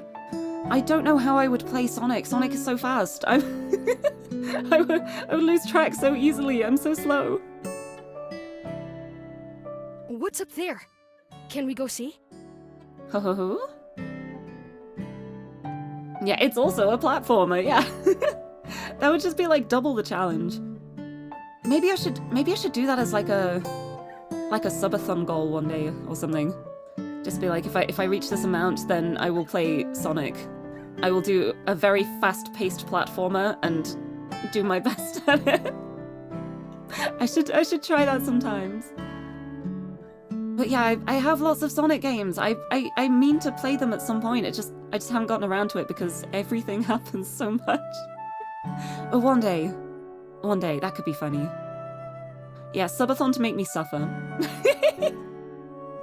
Also, Flufflepimp, hello, welcome. Welcome, good morning. Welcome to story time with me talking about Sonic. You are, oh, same to me too, thank you. A suffathon. It'll just be like, okay, if I reach this goal, I will have to play a Sonic game. If I reach this goal, I will have to play Celeste. No, I don't think I could do Celeste. That would be an incredibly high goal. I would suffer. Or suffathon. But I do want to get better at platforming though. I feel like it's my main Achilles heel with video gaming. I want to improve my platforming skills. But I know Sylphie, who's also in Verpro, is really, really good at platforming, so I might get like a platforming training from them at some point. Like, teach me how to do this, how to judge distances and know when to jump properly. No suffering. Please be happy. It's okay, I'm happy. We got comfy times now. We can relax, we can take our time. It is just story time now. No need to rush. Training montage. Oh, that would be funny. Just get like a bunch of games that just slowly increase in difficulty, like start with something really easy and keep going. That could work. That could work. Ooh, ideas. Ideas for the future. Anyway, they want to see the living quarters now. That's where bedrooms are. And Juliet's office. Oh. Can we go see? Of course he'd ask. Of course he'd ask. Oh, I'm glad you find it comfy here though. That's what I'm going for. That's what I'm aiming for. Just chill comfy times. Everyone can just take a step back from the hectic everyday world and watch me spend 2 hours to get through a single scene in a visual novel. But I love this game so much. It's so nice. Armand, that sounds like a private area. There are some parts you can visit. I have a feeling you might enjoy seeing my study. Yeah, take him up into the office. With all the personal logs and the journals. I bet that would be really cool for the project. like all of these like first-hand accounts spanning back like centuries. That's a pretty special thing for the library. That'd be a pretty special thing to do a project about. Really? Oh, let's go! Juliet leads the way, and we all follow her into the study. Whoa! Don't think our happy, positive Lirie would survive playing something like Getting Over It. See, that would be like my one limit. Like, I refuse to play a game where you can get nearly to the end and then lose all of your progress. Like, I would not be able to do that. I would not. So, like, Getting Over It, Jump King, that kind of thing, I couldn't. I need checkpoints. If it had checkpoints, then I might try it sometime, but like the fact that you can get so close to the end and then just fall right back to the very beginning again, I wouldn't be able to take it. I would just close the game. I would just close it and be like, I'm not doing this. But that's even like assuming I would get close to the end anyway. I don't think I would. I don't know if I'd get very far at all, honestly. But yeah, I feel like there are some people who really enjoy those kind of like frustration games because of the payoff at the end. And like, I really enjoy watching other people do it when they're the type to like get more determined when they fail until they get that success at the end. But when it's me, I would just get frustrated in like a I'm not enjoying this kind of sense, and I wouldn't enjoy playing that. And I feel like I play video games for the enjoyment factors. So yeah, but it's like the same reason a lot of people don't like the puzzle games that I play. I play a lot of very complex logic puzzle games, and I know a lot of people who just look at them and they're like, I just do not understand this, I do not enjoy this, I would not have fun playing this. And I think that's totally fair. I feel like there are some puzzles where you have to be able to see things in such a weird way sometimes, and some people's brains just aren't wired that way. There's so many different options. But I really like those kind of games because I like things where I have to think outside the box. Or inside the box, in the case of Patrick's Parabox. I didn't 100% Patrick's Parabox, I didn't do all of the bonus puzzles, but I still do want to do that at some point. I just have other games I wanted to play. And I have indeed played The Witness. Oh boy, have I played The Witness. I 100%ed The Witness on stream. Let me double check quickly. How many hours did I log on The Witness? Yeah, I streamed The Witness for 57 hours. And I fully completed that. I got all of the puzzles, I got all of the bonus things, and the looker. I also completed the looker, unfortunately. But I love that game so much. Like, when I finished The Witness, I was just kind of sat like, well, what do I do now? It was so good. It was so... I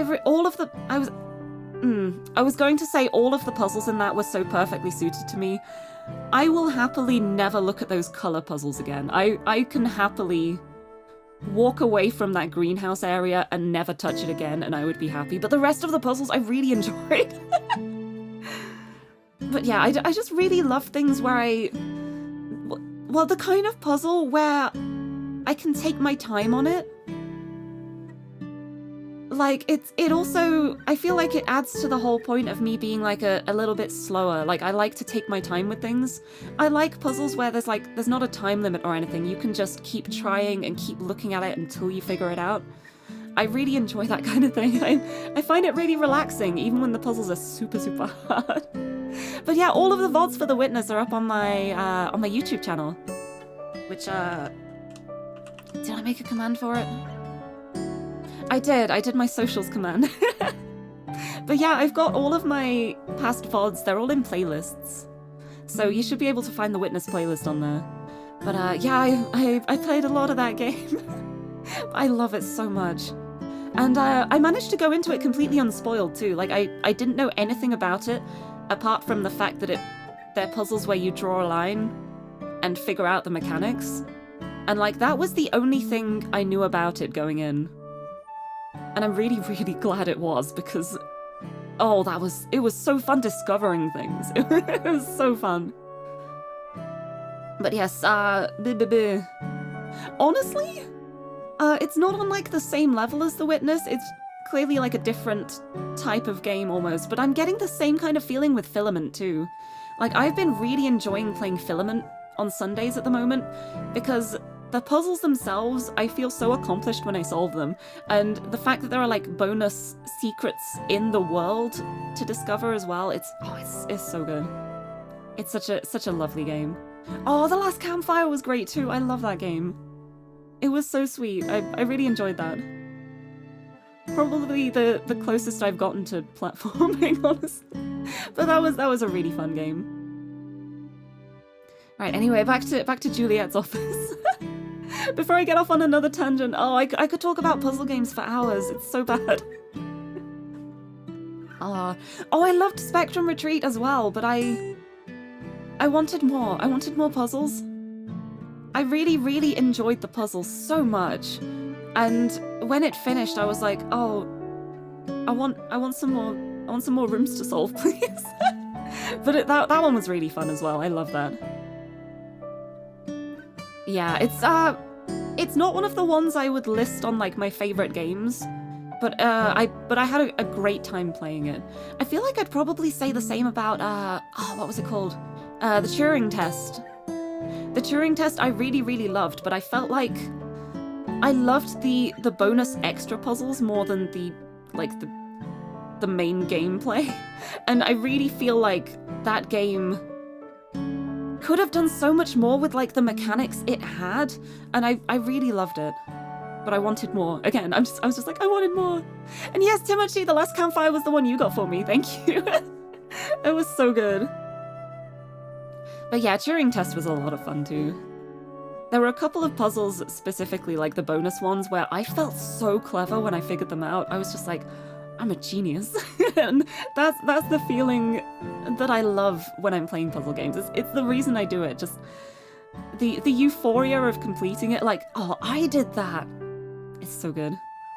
Anyway, I need to stop. I can just talk about puzzle games for so long. I need to get back to the library. But I'll be playing more a Filament on Sunday as well, so there will be inevitably more puzzle game talking then. Alright, Juliet's office. Yeah. Whoa. It's like a whole other library. It's so cool. Just like I was, they're shocked by how many more books are crammed into here. Something rustles in the corner. Oh, the bats! It's the bats! But yeah, I love talking about puzzles, but like the main problem is when I start talking about puzzles and puzzle games, I could easily go on for hours. and I do want to play more Please Be Happy, so I'm just here like forcibly trying to stop myself. I'm like, no, Lirie, please. Think of the women. Think of the women. Do it for Juliet. Do it for the bats. For the cerulean kids. Cello yelps with fear as she sees one of the bats hanging from the ceiling. It rubs its face with one wing like we just woke it up, which we probably did. What is... Ah! It's a bat. It's a little bat. Look at... The bats are so cute. The bats are so cute. Hold on. I want to pat the bat. Bat pat. Bat pat. Bat pat. It takes a moment for Armand to spot the bat as well. Oops!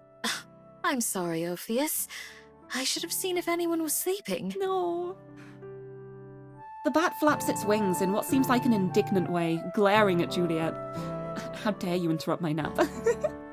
Wait, it has a name? The bats are Juliet's friends. They sleep in here a lot of the time. No. Oh, I'm sorry for yelling. Despite that, Cello keeps a good distance from the corner where Orpheus is. Oh, she's scared of bats. Oh, but bats are so cute. They're just little guys. I love them. It's quite all right. I'm sure he'll be back to sleep in no time. This is my study, where I keep a variety of records and other books that are less interesting to most patrons. However, I suspect you may find some of them useful for your project. Yeah, this is where the books that make the library special are, I think. Like, the fact that it's all like the journals and records and logs here. This is like the key point that makes it not like other libraries. It's so cool. Yeah, they're just little sky puppies. They are. They're just little friends. Shaped like a friend. Like, look at that face. How could you be scared of that face? New face. Lovely Orpheus.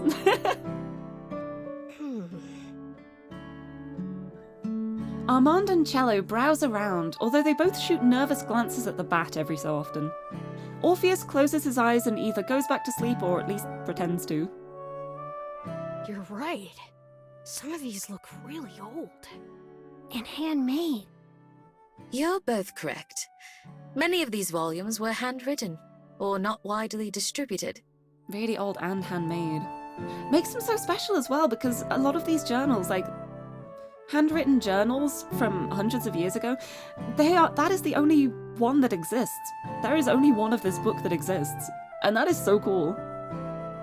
So not many people have read them, right? Oh, that would be perfect for our project. It's special. I am not sure these are available to borrow like the others, Armand. Oh, right. Oh, just like, hey, you know this completely unique book that only has one copy? Can I borrow it? His wings and tail both droop down. I feel like I know what Juliet's going to say before she says it. Generally not. But if you promise to be very careful, I wouldn't mind letting you take a few with you, so long as you return them when you're done. Yeah, I thought she might say that. She's probably just really excited that these kids are genuinely interested in her collection, I think. Like, because we know how much she cares about it, so it must be so nice to share that with somebody. The fact that they care so much, it's really sweet. Really? Oh, we can definitely do that, right, Cello? Yes! As long as it's really okay. Yeah. It really is. Thank you so much! The two of them look around with even more enthusiasm, to the point where they even get a bit closer to Orpheus. Not too close, though. Juliet and I lean against the wall and watch. Is this the first time you've let people borrow the books from in here? The first time in a while, at least. I don't see a reason to deny them, though. It's nice to see how excited they are by the prospect. Yeah, gotta encourage the passion of today's youth. To pass on the knowledge to future youth. Right? I think I worded that a bit weirdly. Yeah, the main idea I was thinking is like I feel like Juliet's definitely the kind to like encourage like younger children and like younger people to keep things going for the future, because she's seen so many people like grow up and probably pass on their knowledge to their children. It's nice to keep it going. I feel like I should stop speaking because Juliet's probably just going to say the exact same thing I did, but considerably more smart sounding. That's true. After a few minutes, Armand and Cello approach us with a small stack of books each. Are these okay for us to take? Juliet glances over them all before she nods. Yes, that's fine. Thank you. Yes, thanks again. Come on, let's go show Pippa. Even she'll have to be impressed by these. Oh, I love these kids so much. Waving goodbye to us, the kids hurry off downstairs, being careful not to drop or damage the books they're carrying. Juliet and I stay behind, near the hallway to Juliet's room. That was fun. I learned a lot too. I'm glad. It was nice to have a reason to indulge in those memories for a while. No. You don't need a reason. You never told me you started the library because of Cosette. I didn't? My. I suppose it never came up. Yeah, I feel like she doesn't really talk about Cosette so much. But I can understand why that would be hard for her too. Like, it's probably not the kind of thing she just wants to bring up in a conversation. It's a little heavy, just you start talking about something and then she's like, oh, Cosette loved that. It's it's awkward to know the right moment. I lean against Juliet and she wraps her arm around me. I should get back to work soon, and I know Juliet still needs to sleep, but I'm glad to have this extra moment together. Oh, I love them. There's plenty I still don't know about Juliet, but I'm looking forward to learning it. Me too. Me too. I want to know everything. Right, I'm overwriting a file. Right, where should we go? Let's go park again. Oh, this is a new one? Okay. The park is breezy today. Trees rustle and dance at the whims of the wind, and my hair whips around as well. Maybe for other people this would look picturesque, but it just keeps blowing hair into my mouth. I do my best to discreetly spit my own hair out without anyone noticing me, but the wind just seems to blow it right back at me, seeming almost insistent and malicious intent. Unless I want to look even more silly, maybe I better sit next to a building for a while to let the wind die down. The wide open field of the park is working against me today. Blech. Hair in mouth.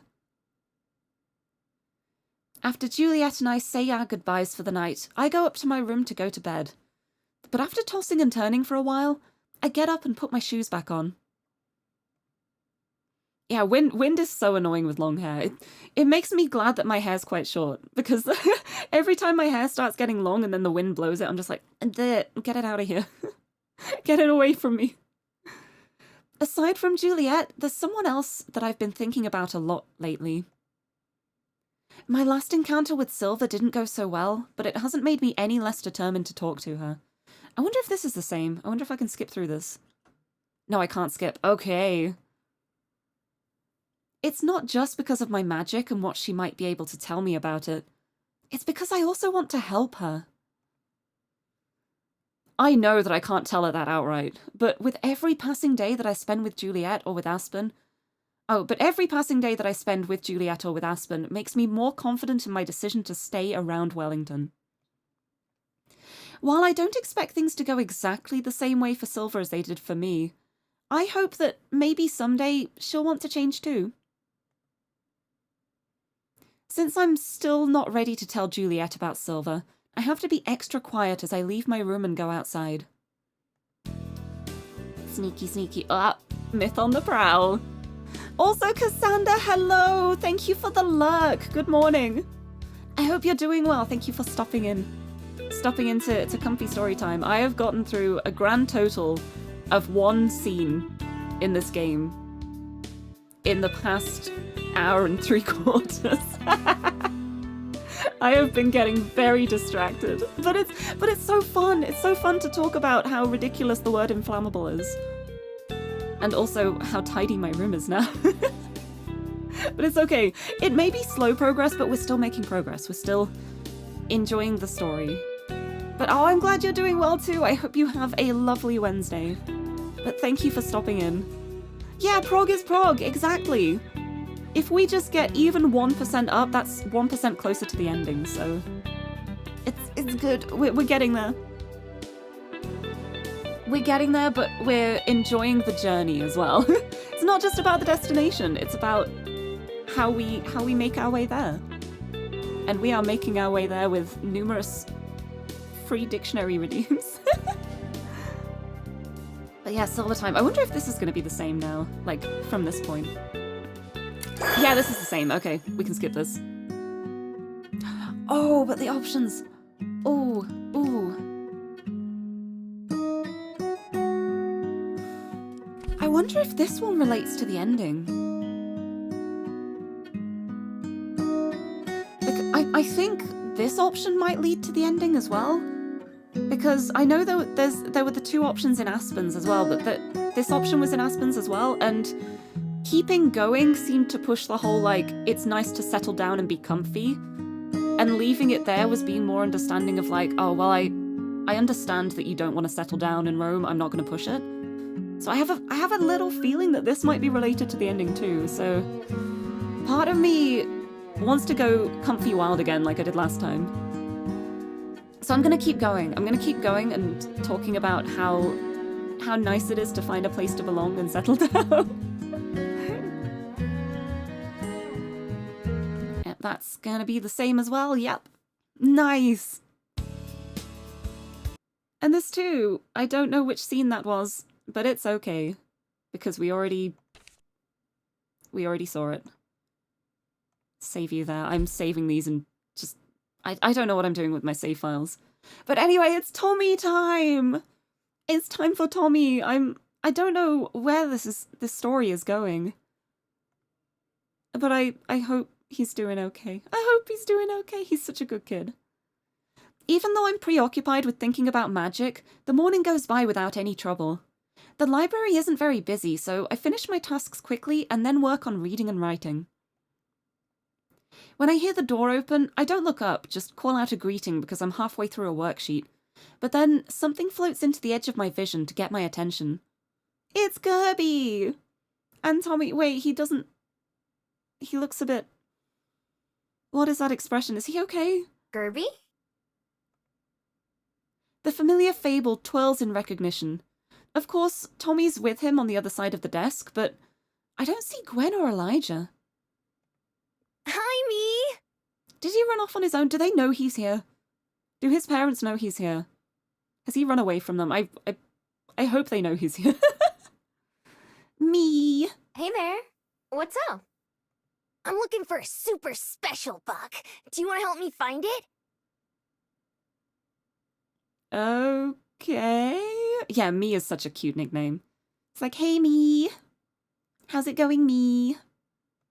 Here in the library? I haven't seen any weird bugs. Nah, it's not in here. It's in the woods. It's a special butterfly where if you touch it, you turn into a butterfly too. What? If this is real, that's amazing. I have a feeling that Tommy may have gotten the wrong idea about something. I mean, you don't know. We're in a world with Fabled. It could be a thing, but why does he want to turn into a butterfly? Tommy flaps his arm, imagining what it would be like to have wings. I kind of like how I am already. Where's your mom at, though? I'm so glad she asked the question I was thinking. Sounds incredible and horrifying. Yeah, it's like, is it a temporary thing? Do you just get to be a butterfly for a little bit? Because that sounds really, really cool. But if it's like a permanent thing, like you touch it and you're just stuck as a butterfly forever, then that sounds like a nightmare. That sounds... Ooh. He frowns. She's at her house. I told her I was gonna go, but I don't think she heard me. Oh, no. Tommy, you need to make sure she hears you when you say you're going out. You can't just say it with her not hearing and then leave and think that's okay, please. Knowing Gwen, once she realizes Tommy's missing, she'll go on a panic looking for him. I doubt I could just make him go home, though. Send her a message. Guess that means I have to keep an eye on him. Alright, I'll go with you. But I'm not gonna touch it if we find it. That's fair. Man, I feel like it would be so disorienting to be, like, human-sized and then suddenly touch something and then you are just tiny. And every single part of your body is different. That sounds horrific. Okay, yay! Did you hear that, Kirby? Me's gonna come with us! Gerby flaps his petals just like Tommy flapped his arms. I'm gonna fly. I put away my things and then follow Tommy out the door. Before I go, I send a quick message to Gwen to tell her that Tommy's with me.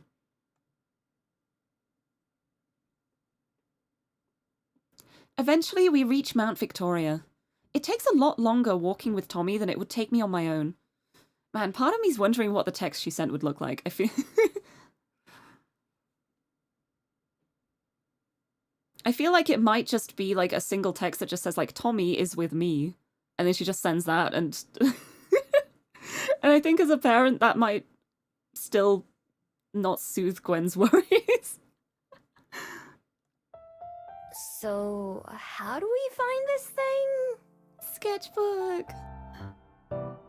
We just have to look for it. It's got bright purple wings like Kirby, so it should be easy to spot. Okay, we're looking for a bright purple butterfly. In the entire forest. Sounds doable. Also, Maru, hello! Thank you so much for the resub for 5 months. Thank you so much. Let's go! Welcome, welcome. You're here just in time for us to go and look for a butterfly, which may or may not turn you into a butterfly if you touch it. At least that's according to this little boy. But welcome, welcome. I hope you're doing well. Happy Wednesday. Thank you so much for the resub. We're on a bug hunt. Sounds gay. I'm in. That's the game I'm playing. But yeah, I'm doing part of Tommy's side story at the moment. Tommy is this young child who loves bugs, and we're going to look for this butterfly with him. But he left the house without letting his mom know, so. It's okay, we let her know now, but we are on supervision duty now. Because he snuck out of the house on his own and it's like, well, I guess we should probably keep an eye on him now. It's probably not safe for a young boy to just go off into the forest without anyone else knowing where he is. Happy Wednesday from a rare sunny Glasgow. Oh wow. Oh, enjoy the sun. I have no idea what the weather is like here, but I feel like it's probably grey. But yes, welcome, welcome. I hope you're having a good Wednesday so far. Right, this butterfly is bright purple, so it should be easy to spot in the giant forest. Yeah, a single butterfly. Should be easy. I let him lead me around the area while he checks all the flowers and plants that he can. We see all sorts of other bugs, but not the one we're looking for. I keep half an eye out for the butterfly, but also watch to make sure Tommy doesn't touch something poisonous or bitey by accident. Bitey! I love that word. Really good. Exciting for stuff you're doing. Oh, that's the nicest feeling. Yeah, I feel like you should take advantage of the sun. Go bask in the sun for a while. But thank you for stopping in too, and thank you so much for the resub. If you want company while you are resting, you are welcome to join for story time. It's a comfy time. I haven't gotten through much of the game. I got distracted like I always do, but it's fine. I'm actually playing it now, maybe. While we're wandering around, I noticed that the area we're in is kind of familiar. That gives me an idea. Hey, Tommy. Wanna see something neat? Is it a bug? I wonder if she's gonna show him her burrow. Her den that she made. Nope. Or the remains of it.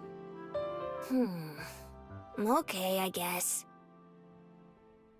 It's like, can I show you something? Is it a bug? Nope. Okay, I guess I'll see it then. Yes, she is! Oh, I'm so glad. It's just a short walk to my den.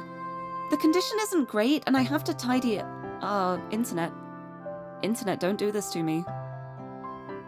Internet, come back. There may be a little bit of buffering. I apologize if there is, but I am suddenly dropping my frames all over the floor again. Why is this happening? Hello?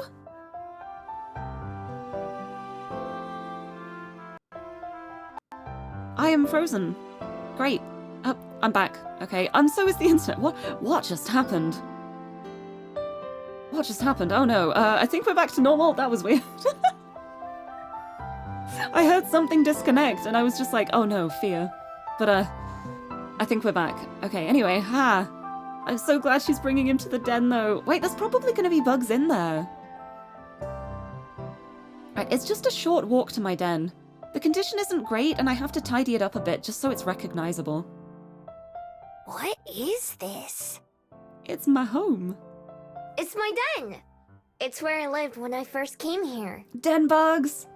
I feel like there's gotta be so many bugs crawling around that place, surely. Whoa.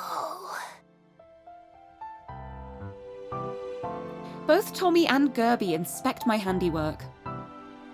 It used to be a lot nicer. Now it's kind of beat up. Yeah, the elements have adopted it. But yeah, it's been abandoned for quite a while now, so that I would be very surprised if there are not some bugs in there.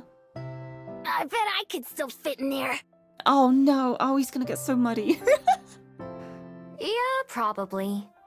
We're gonna return him to his mother, and we're just gonna have like a boy-sized pile of mud, probably. Just be like, he might need a shower. There we go. Tommy pokes around the entrance for a little bit, clearing away some of the leaves and other stuff that's blocking it. Do you like your new home more? At the library? Oh, yeah. I feel like that's such a kid question to ask as well. Like, do you prefer this hole or the comfy bed in the library? Yeah. Oh, I am also sure it wouldn't be the first time he's tried doing something like that. He probably wanders off for like 5 minutes and then he returns and he's just covered in dirt from head to toe. And Gwen will just be there like, how did you manage that? I turned my back for 5 minutes. Well, at least he's having fun. At least he's having a good time with it. My old house was better, where I lived with Mom and Dad. Aww. Dad still lives there, but now Mom has a different place where she lives. I have to go there sometimes. Oh no. Oh, he misses his home. This is so sad. Also, Raven Tamashi, hello, thank you for the follow, welcome. Up. Akira, thank you for the hydrate too. I'll have a sip of my drinks. But yes, welcome, thank you for the follow. I hope you enjoy your time here. Welcome to story time. We got a kid crawling around in the dirt looking for bugs. I love the thought of people entering, not knowing the game, to this scene, and just being like, wait, I thought this was a Yuri game. I thought this was women being girlfriends. Why is there a little kid crawling around in the dirt? It's okay, Tommy's cool. He's cool, he just wants to find this cool butterfly. Oh, thank you for the head pad as well, though. And have some Monster as well. I had a sip of my tea, but I want some energy. Energy juice. No, he misses home. You don't like it? I don't want to have 2 homes. I just want one with all of us. Me, Mom, Dad, and Gerby. I feel so bad for him. I feel so bad for him. It must be such a tricky situation. Come on, I don't see any butterflies here. Oh, he's so grumpy. We start walking again, but I don't let us get too far from the main path. Tommy and Gerby are still looking around for the butterfly, but I can tell Tommy's heart isn't in it quite as much. No. Yeah, that's very true, Akira. It's not like girls liking girls means nothing else exists in their lives anymore. It's one of the things I love about this game too. Like, it's not just like a straight up, yeah, here is woman, she dates woman, that's the end of the game. There's all the side stories too. There are so many characters in this game. Like the Mr. Kim side story, I had so much fun with that. I swear to God, if I'm having internet problems again, I'm gonna cry. I'm dropping frames again. Why is this happening? Come back. Internet, please come back. I will scream at you. I'm frozen. I can't move anymore.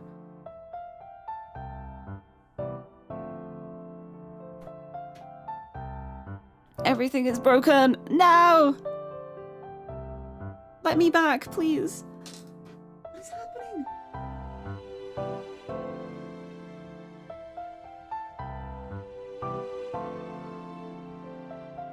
What did I disconnect? Why am I not moving? I'm stuck. Hold on. I love technology. I need to try fix this. What happened?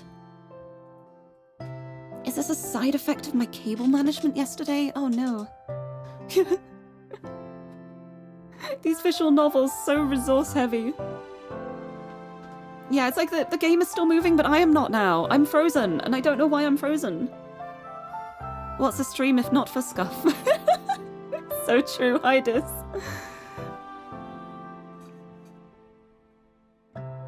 Something is definitely broken here, I just don't know what. Or how to fix it. Is it not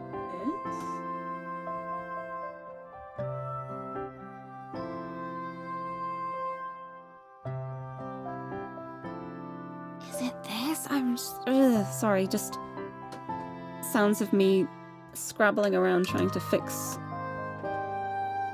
everything that is not working. What if I turn it off and on again?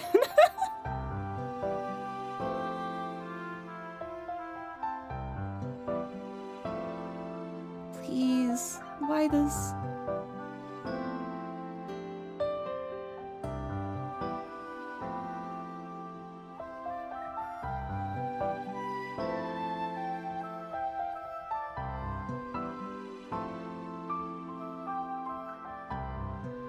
Oh! Did I get it working yet? I think I did it. Okay. Well, that was weird. That was weird. That was a moment of just like, hey, your internet is gonna drop for a second, and it's also going to break like 5 things that are connected at the same time. So thank you, technology, for that, but I want to play my game. But I think I'm back now. Here I am, like, I got my wiggles back. I was getting to the point where I'm just like, if I can't figure out how to fix this, I'm just going to be a PNG for the rest of it, because I am determined to play this game today, no matter what happens. Even if my entire internet drops out, I refuse to not play this. But I'm back, hello! Where were we? We made Tommy sad talking about homes. Oh, it feels so bad. If we hadn't gone to the den and mentioned homes, and like living quarters and stuff, I don't think he would have even thought about it and he wouldn't be this grumpy, so I feel kind of bad. I feel so bad. Thank you for the head pat. Head pats now that I'm back. Yeah, I'll just be like, meet up on Discord for stream. Just be like, if I can't stream here, I will just load up Discord. Oh, thank you for the posture check too. I will... big stretch. Big stretch. I don't know if things may be out of sync a little bit now, so if they are, I would recommend refreshing. Because I know sometimes when I drop frames and it buffers for a while, it ends up getting a little bit delayed when it comes back. So, if things seem to be appearing a lot later than you're saying them, just give it a cheeky refresh and it should be okay. I'll wait a little bit longer until I continue the game, just in case. I will have a sippy of my drinks. Have some more tea. Oh, that was so strange. It's just like one thing disconnecting ended up disconnecting a bunch of things that also weren't connected. Very, very weird. But it's okay. It's okay, I'm back now. I'm back and I've had my monster and we are ready to try and cheer Tommy up. I feel so bad. We've just got a sad child. I don't have any experience with any of the issues Tommy's dealing with, or the rest of his family, but I feel like I should at least say something. Yeah, oh, Twitch has stats that show how much delays there are. Oh, I didn't know that. I don't know that. I don't know how to check that out. I don't know how to do anything. It's fine. I think it should be okay now, though. Anyway, it's time for awkward Mimo advice. You know, I'm kind of jealous. Why?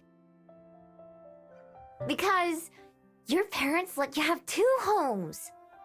Oh, she's trying to make it seem like a fun thing instead of a terrible thing. I spent a long time not even having one home. I don't really count places like my den. That was just a place to stay. Until I moved into the library.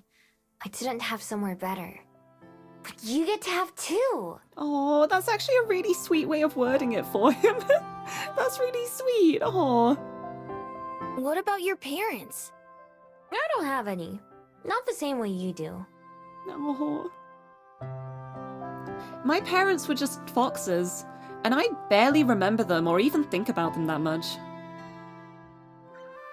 Even if they don't live in the same place, they both still love you lots, right? Oh, that's true. Yeah, I really love that she's making an effort to try and cheer him up here, to try and help him understand the positives, because I feel like he's really dwelling on the negatives at the moment, which is very understandable. It's not the nicest situation, but oh, it makes me glad. I am glad. Oh, in the video player, under advanced, there's a toggle for stats. Oh, I didn't even know that. That's cool. I have to use that in the future, because sometimes I'll be watching a stream and I'll be like, I feel like I might be delayed, but I'm not sure.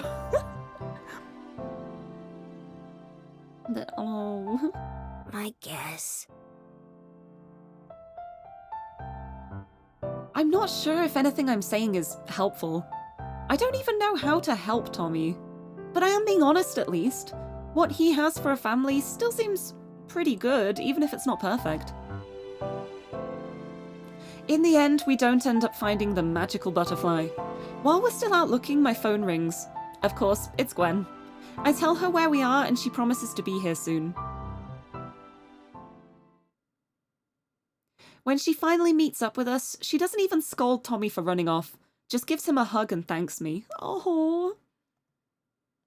As they go off back to her house, I reflect on what I said. Being a human is tougher than I used to think it was. What Tommy and his family are going through isn't something I can relate to. But I get the feeling that Tommy is trying in his own way, just like Gwen and Elijah are. Whatever it takes, I hope they're able to figure things out together.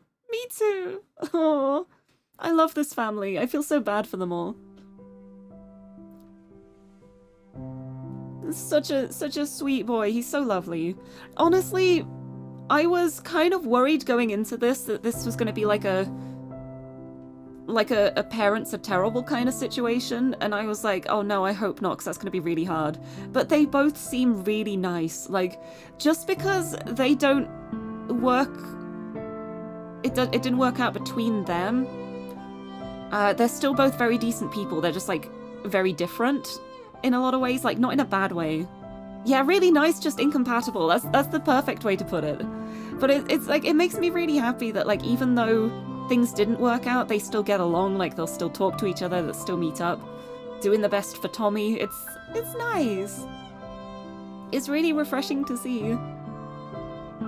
Idly, I reach up and remove my necklace, letting it dangle from my palm. My bead stands out from the other regular ones on the chain, since it's still glowing ever so slightly. I wonder if this is going to be a repeat scene. No, it's not. It's a part of me, not something separate that came to me. It came from within me. And while I've never questioned that, never thought about what it might mean, it has to mean something. Would I even exist without it? Probably not. Not like I am now. I would have died as a regular fox many, many years ago.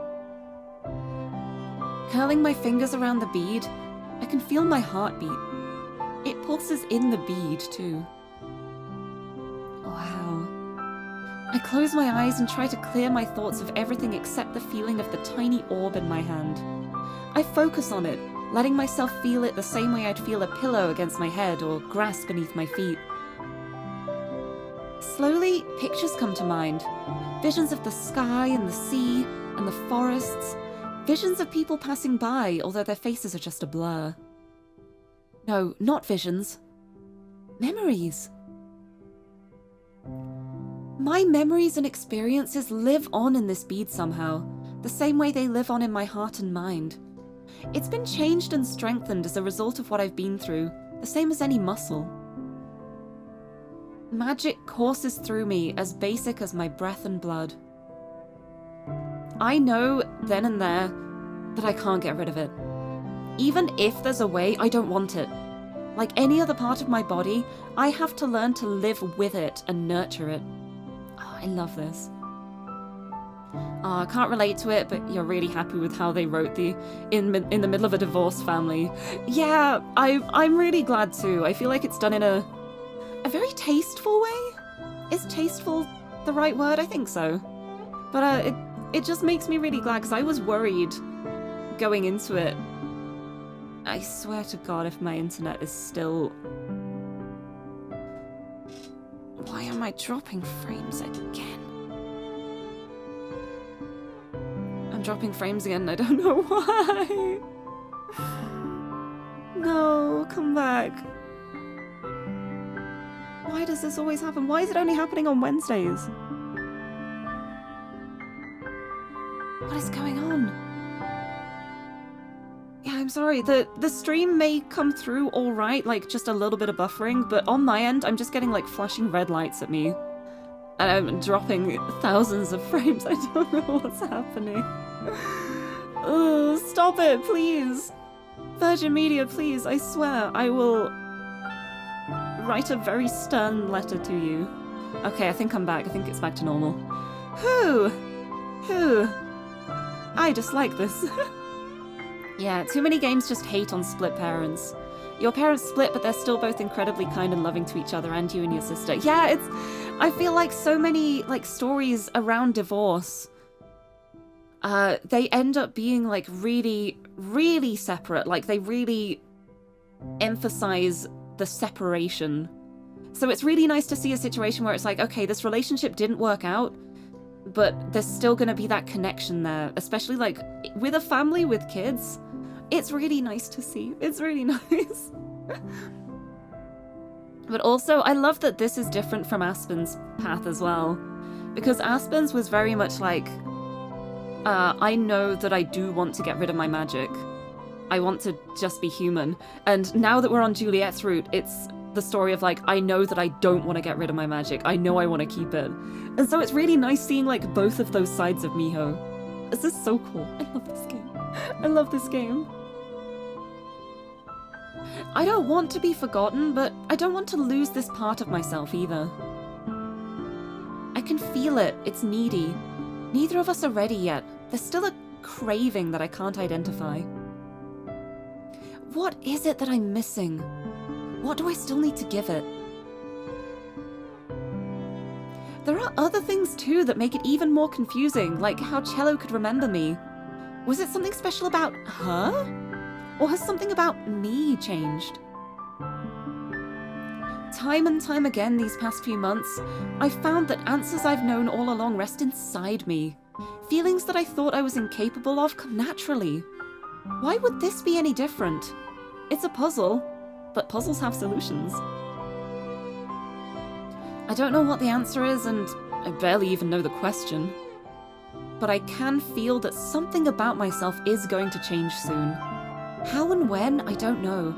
It's just an instinct, same as so many other things. Uncurling my fingers, the pulsing of my heart gets less noticeable. I open my eyes to see my bead looking just the same. I've been half hoping that it would be different already, but it's not that easy.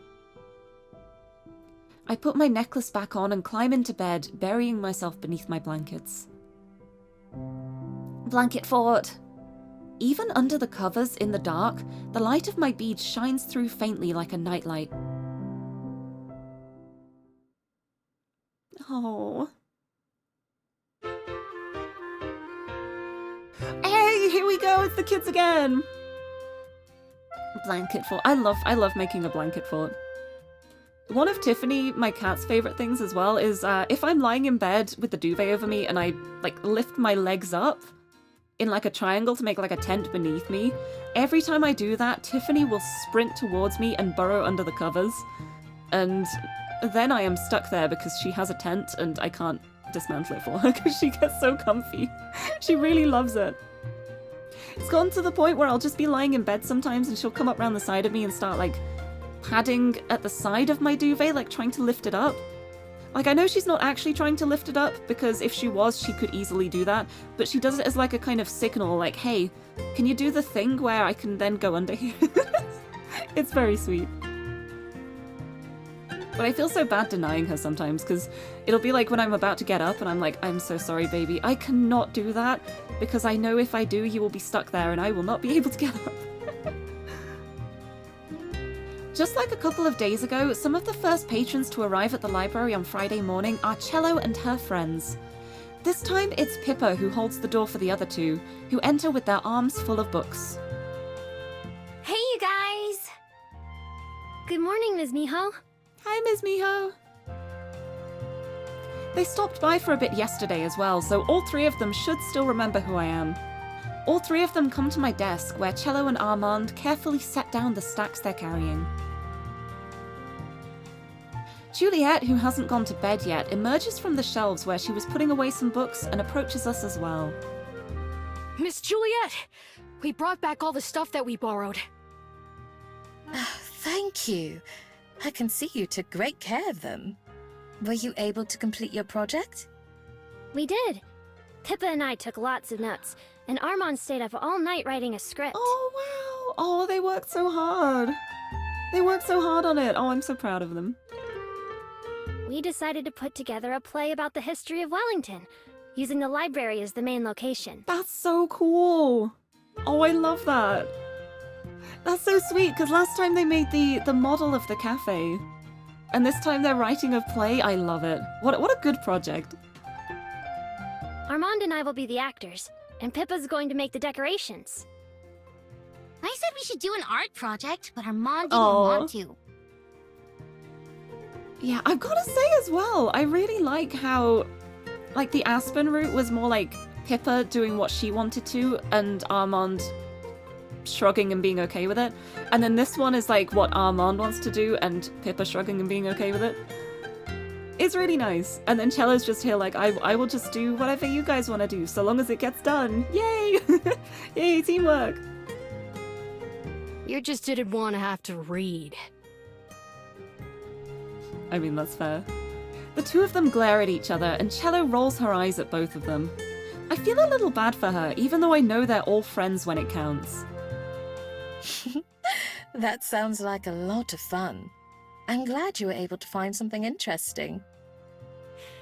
Yeah, there was so much to read, I almost forgot to sleep. I wish we could stay longer. If we ever come back, could we borrow some more books? Of course, this is a library! Borrow all the books if you come back. Of course. Books are for reading, after all. Armand flaps his wings in excitement, like he's already planning a return trip. I love I this. miss my own bed. I'm glad we're going home soon. No offense. I miss home as well, but I'll miss it here too. You'll just have to come visit again sometime, like Armand said. Yeah! I'd like that very much. I'm a little nervous about participating in a play, but maybe it won't be so bad. No, look at a little blush. I'm sure you'll do great, sweetie. You got this. Ah, well, acting's easy. You've just gotta have fun with it. Right. She looks so nervous. She looks so nervous. Have you done much acting before, Armand? Just a little bit. I like watching people perform in plays, though. But this is my first time writing one. Oh, exciting.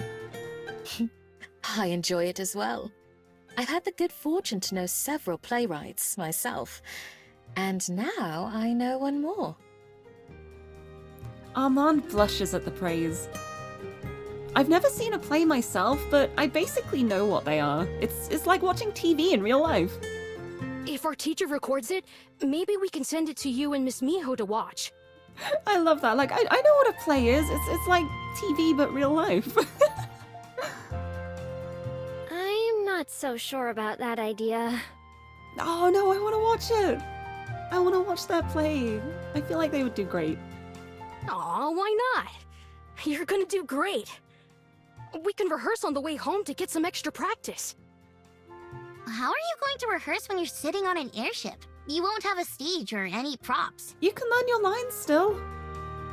You don't need the stage or the props to learn your lines and get like expressions down.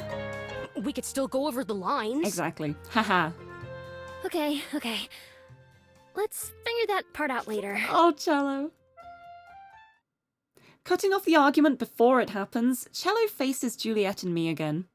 Unfortunately, we do have to leave because our Aw. class is going to the Skyport soon. But before we go, I had another question for you, Ms. Miho. Uh-huh. Question? Sure. What is it? Well, would it be okay if I wrote you a letter sometime? Oh, that's so sweet. That's so sweet. Yes. Oh. A letter? About what? Anything. Just about life in Amarina. And you can tell me about life here. I thought maybe we could be pen pals. That's so sweet. If you don't want to, though, that's alright. Oh, that's lovely. And that would be really good practice for Miho too with her writing, because she wants to get better at writing. If she has a reason to be writing more, I think it would work out well for her too. Although I love the thought of Cello probably working really hard writing a letter and doing her best to like make it pretty. She'd probably put like stickers and tape on it, make it look super decorated and nice, use like fancy gel pens that smell like strawberries. And then she gets a letter back which looks like it was written by a toddler.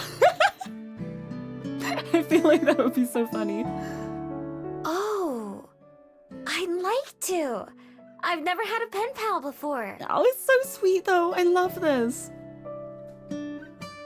Part of me wants a pen pal. I always used to write letters to my friends, and I got so much notebook paper. I would get like fancy pens, paper, stickers, tape, all kinds of stuff to write letters, and then I would just not write the letters. So I've still got like a huge collection of really pretty writing paper that I've never used because I just never get around to writing the letters. I would love to do that at some point though. Just write little notes and send them out to people. It's like, I've never had a pen pal before. I am not entirely sure what it is either. Neither have I. But Aww. I want to hear more about Wellington and how it's still changing today. That sounds like fun. Let's do it. I love that she's agreeing to this without even knowing what a pen pal is. She's just like, yeah, let's be pen pals. What's a pen pal? Thank you. I already can't wait. Oh, maybe you could get extra credit too. Wait, extra credit for writing letters back to the place you did the project on. We'd better not need it after we do this play. Oh yeah, honestly, I just love the idea of writing a pretty letter out, but I feel like I overthink my words too much when I'm writing. I will start writing something and then be like, oh no, I could write that a better way. And then I end up changing my mind so often that I end up just not writing anything at all. But I've got so many stickers, mostly like stickers and washi tape. Maybe I should get into like scrapbooking. Start doing some like scrapbook journal decorating. That could work.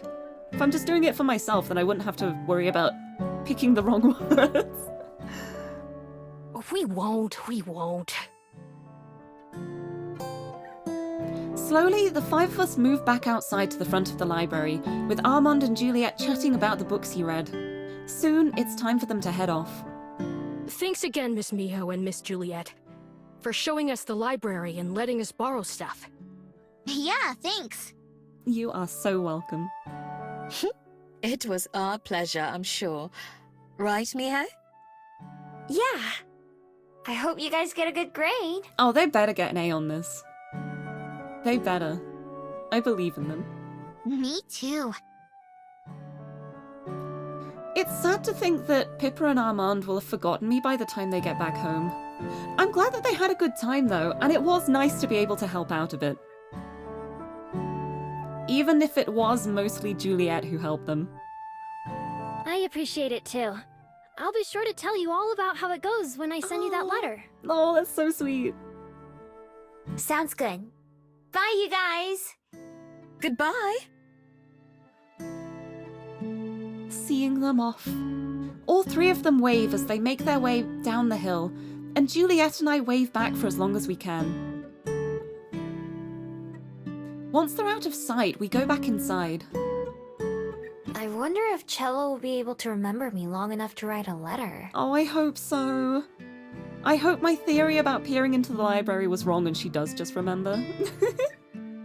Goodbye, Cerulean children. I hope you get an A. I hope so. It was nice of you to agree to be her pen pal. She reminded me a lot of myself. She's new to Amarina too, and still getting used to living there. In that case, I'm sure she'll appreciate having you to give her advice. Ah, I love this moment as well of like, the whole game, Miho has been the one who has been given the advice, and now she's the one giving it. It's really sweet.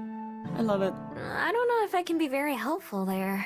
Oh, yeah, I think you already have been. Sometimes, when it comes to young people, just having someone to listen and be interested can be enough. I agree. I can do that at least. I know you can. You're always capable of more than you think. Oh, wait, she said that so tenderly. Oh, that was, oh. Oh, my heart. I hope you're right. Oh. After gathering up the books the kids brought back, Juliet and I kiss each other goodnight and she goes upstairs, while I get ready for my normal day at the library. At some point, I hear the sound of an airship passing overhead, and I wonder if it has Cello and the others on board.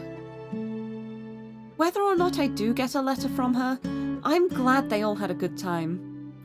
I hope Cello can start to feel more at home in Amarina soon. One of the most valuable lessons that I've learned from living at the library is that it's important to feel like you belong somewhere. That's so true, Miho. It's so true. Right, save. Back to the park again. Oh, this is new. Just another lazy day at the park. Maybe I'll take a walk and... Look out! Some kind of instinct veers me over to the side. Right as I do, something yellow whizzes past me and smacks hard across the ground. What's going on? Am I under attack? I whip my head towards the source of the projectile and see a handful of people with rackets running towards me. Was that missile part of their game? Oh, it's badminton. Or tennis? Wait, tennis balls are yellow. It's going to be tennis. I'm so sorry. That didn't hit you, did it? No, I'm the one who's sorry. It was my bad serve that made her hit it like that. I have no idea what you're talking about, but your yellow thing went that way. You really dodged it like a pro, I've got to say. Yeah, your reflexes are amazing. You should join our club. I still have no idea what you're talking about. Enjoy your yellow thing. Bye now. Aww. They tried to recruit her to their tennis club. She was just like, I don't know what you're talking about. Bye.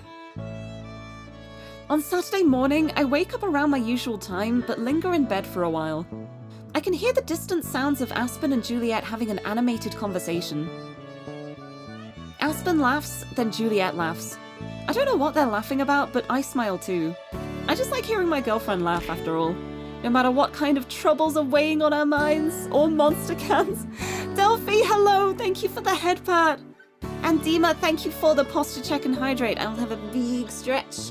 Ugh. Big stretch, big sit up, and I'll have a sip of my drinks. Oh, my still hot tea. Oh, it's so nice. Sip of my energy. And Riddler, hello too! cozy stream, cozy stream. It is Miho time again. Welcome, welcome. I hope you're having a good Wednesday so far. Welcome to Comfy Please Be Happy Times. If she's able to laugh despite everything, then that's a win in my book. Aside from a couple hasty meals, it's been a while since the two of them have really gotten to spend much time together.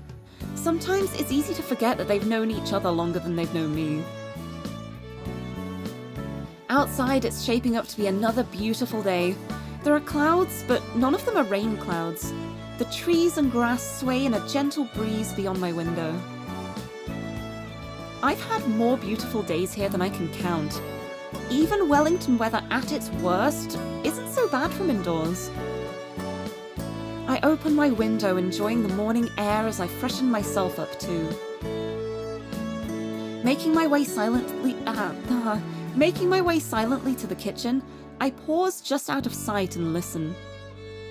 I've given it lots of thought. Is the eavesdropping? We're eavesdropping on something different now. Ooh. Ooh. I have, but I still can't decide. Regina really wants me to take it, of course, but... Oh, this is gonna be Aspen being offered the manager position at the other Bell House. Ooh. I wonder if this is the same text as before. Yeah, this is a skippable moment. Oh, and then it's the bird. Oh no, it's the bird scene. No.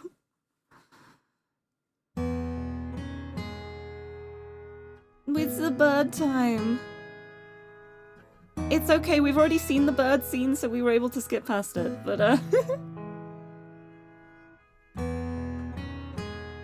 Telling Aspen and Juliet about Silver and answering all their questions takes a long time. I tell them just about everything, starting with when we first met, back when we first met, right after I went to the museum. I leave out the parts about Silver's history, though. Instead, I talk about the time I've spent with her myself and the things I've learned from her. Eventually, Aspen goes home, and Juliet goes to bed, and I spend the rest of my day watching TV and lazing around. I close my eyes at one point, just intending to take a quick nap, but when I open them, I see that I've slept until nightfall once again. I don't mind too much. At least Juliet will be up by now. As I make my way towards Juliet's room, I notice the sound of conversation coming from inside her office. Freezing with my hand almost on the handle, I listen.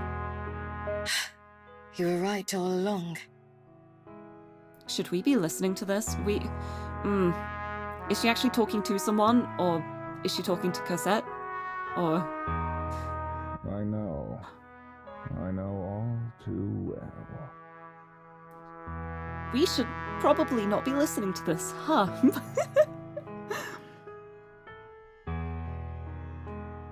There's the sound of a chair scraping across the wooden floor. No, Cosette's not alive, but we had a moment where she was talking to her portrait of Cosette.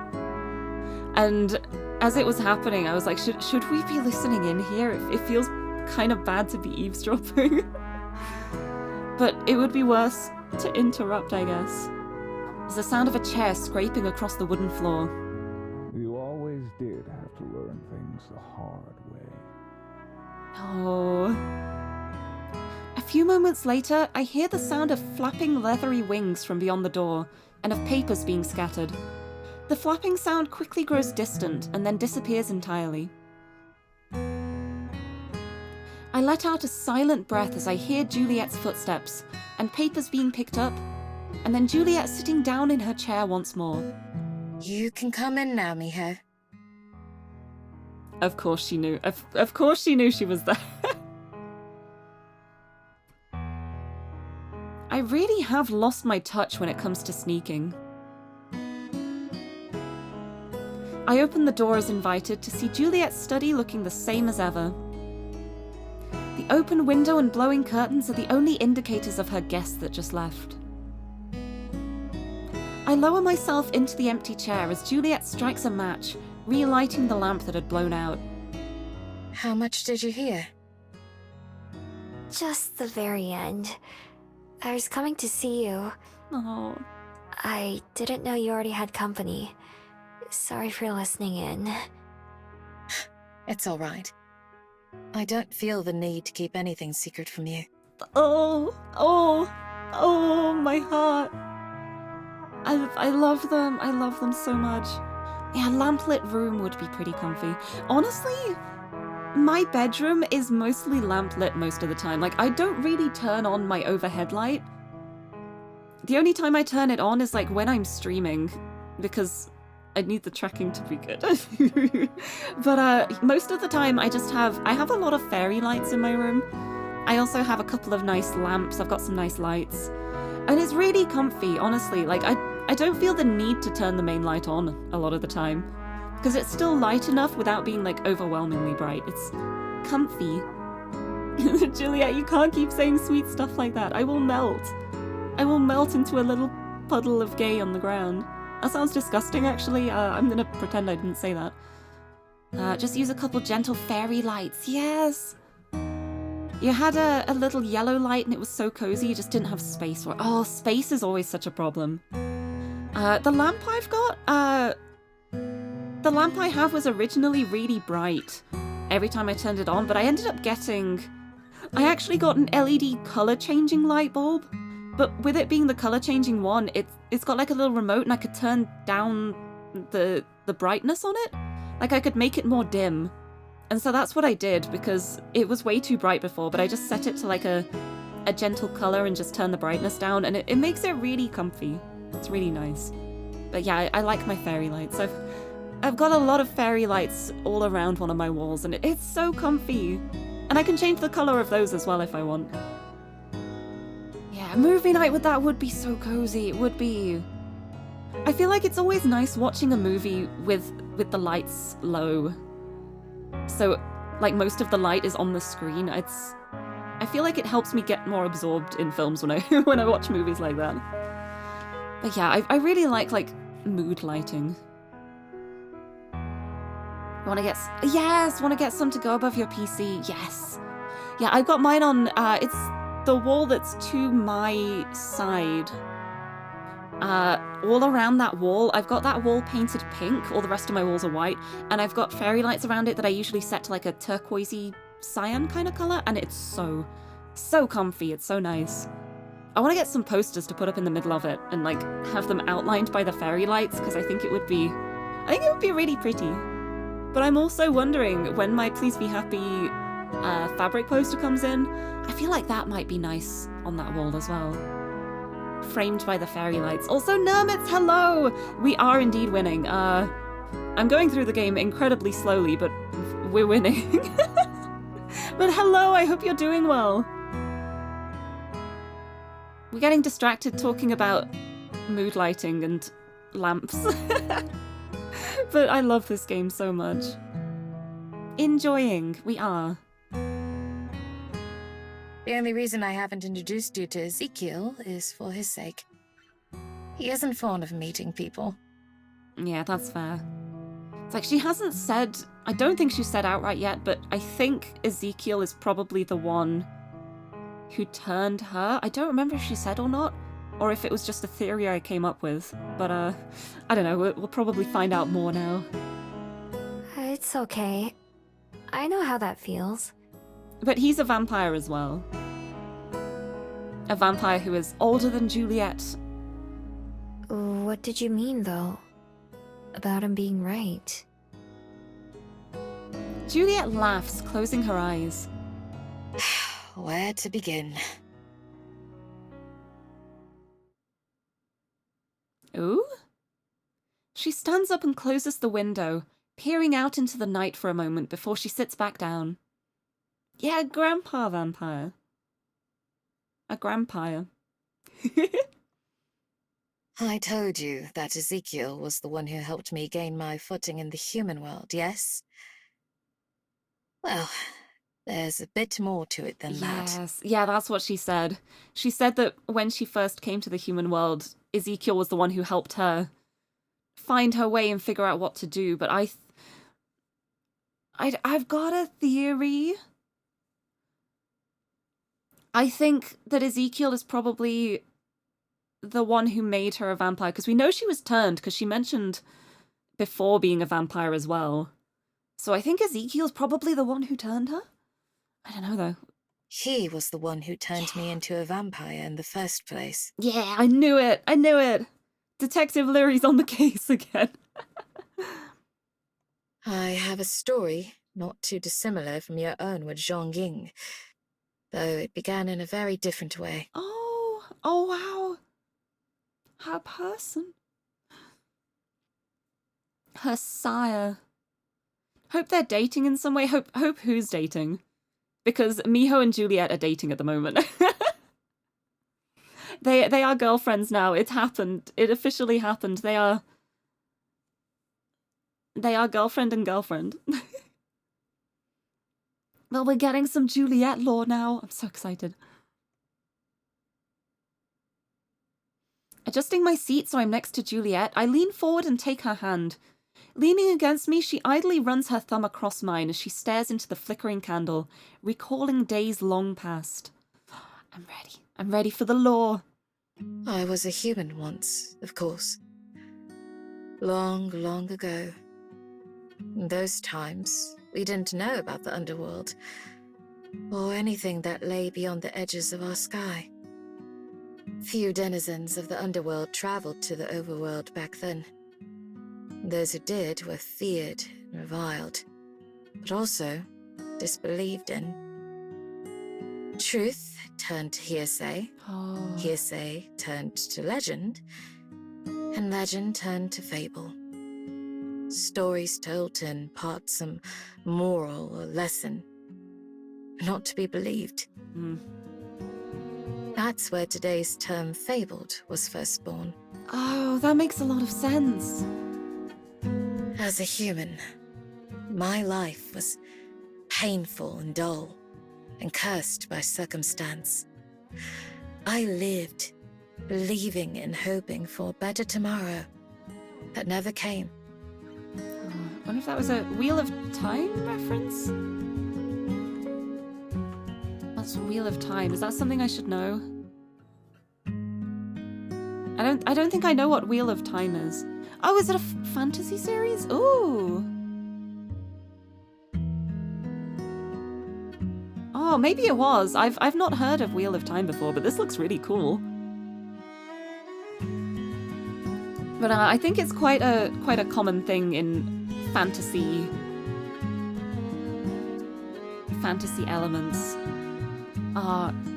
Every Wheel of Time book starts with the Wheel of Time turns and ages come and pass, leaving memories that become legend. Legend fades to myth, and even myth is long forgotten when the age that gave it birth comes again. Oh, that's very similar. The one piece of fantasy. Oh, I'm guessing there's a lot in the series then, huh? Series of books that makes Lord of the Rings look short. Wow. Yeah, I've never heard of it before. I'm surprised by that.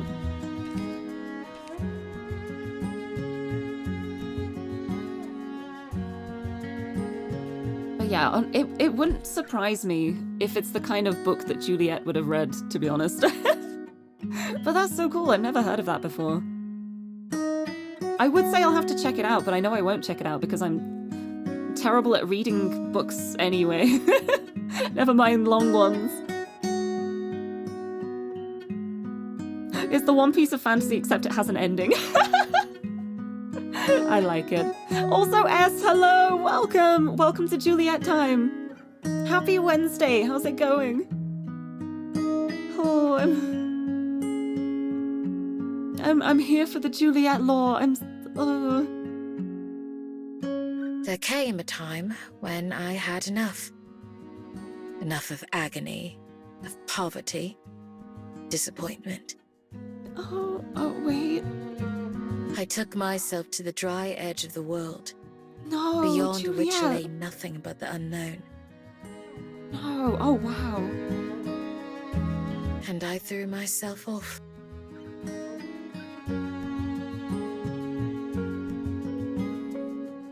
I was not expecting this, wow. Wow! Wait. Yeah, I was not expecting this. Wow. I gasp, unable to stop myself, even though I know she turns out okay. As I fell, I had plenty of time to contemplate the stupidity of my decision and to dread the fate that was rushing to meet me. Oh, wow. How solvable all my problems seemed as I fell away from them. Wow. What should have been the end was only more pain. Somehow I survived, but just barely. Broken. Oh, that's even worse. Just... Oh, wow. As I opened my eyes for what should have been the last time, I saw trees and a purple sky that I thought must be heaven. Wow. Then, a figure appeared, Oh my... and I was certain that I was in hell. Wow. Ezekiel offered me a choice. Breathe my last, or accept his gift and live on. From there, the world I had plummeted from, the world that contained all my pain and sorrow, was a minuscule dot, nearly imperceptible above me. Oh, wow. That we are having this conversation is proof of what choice I made. In time, my body healed, though not fully. Oh? Juliet taps her cane against the ground to demonstrate. Oh, I kind of thought it was just because she wanted to look fancy. I feel so bad for presuming that now. Oh my goodness, I'm a terrible person. Oh, wow. I guess it makes sense though, like, to be in a situation like that, it wouldn't really be feasible to just walk away from that unscathed. Like, even with vampire healing efficiency, what am I talking about? Vampire healing efficiency. That's what it's called, huh? Oh, wow. I had gifts and powers beyond my wildest dreams. I felt I had cheated both life and death. And yet, decades passed. Even the novelty of those gifts eventually wore off. There was a secret, though. A truth I had yet to learn. Oh? In the underworld, magic flows freely like air, imbuing those connected to it with power that lasts for generations. Yet being that close to so much magic at all times takes a slow toll even on the bodies of the fabled. Oh. We age down there, like humans, but at a much slower rate. Oh, wow. Wait, is that why she wants to actually go to the underworld? She wants to start, like, aging and living a lifespan. Wait, this is so sad. Oh, wow. That's why she wants to go. Oh.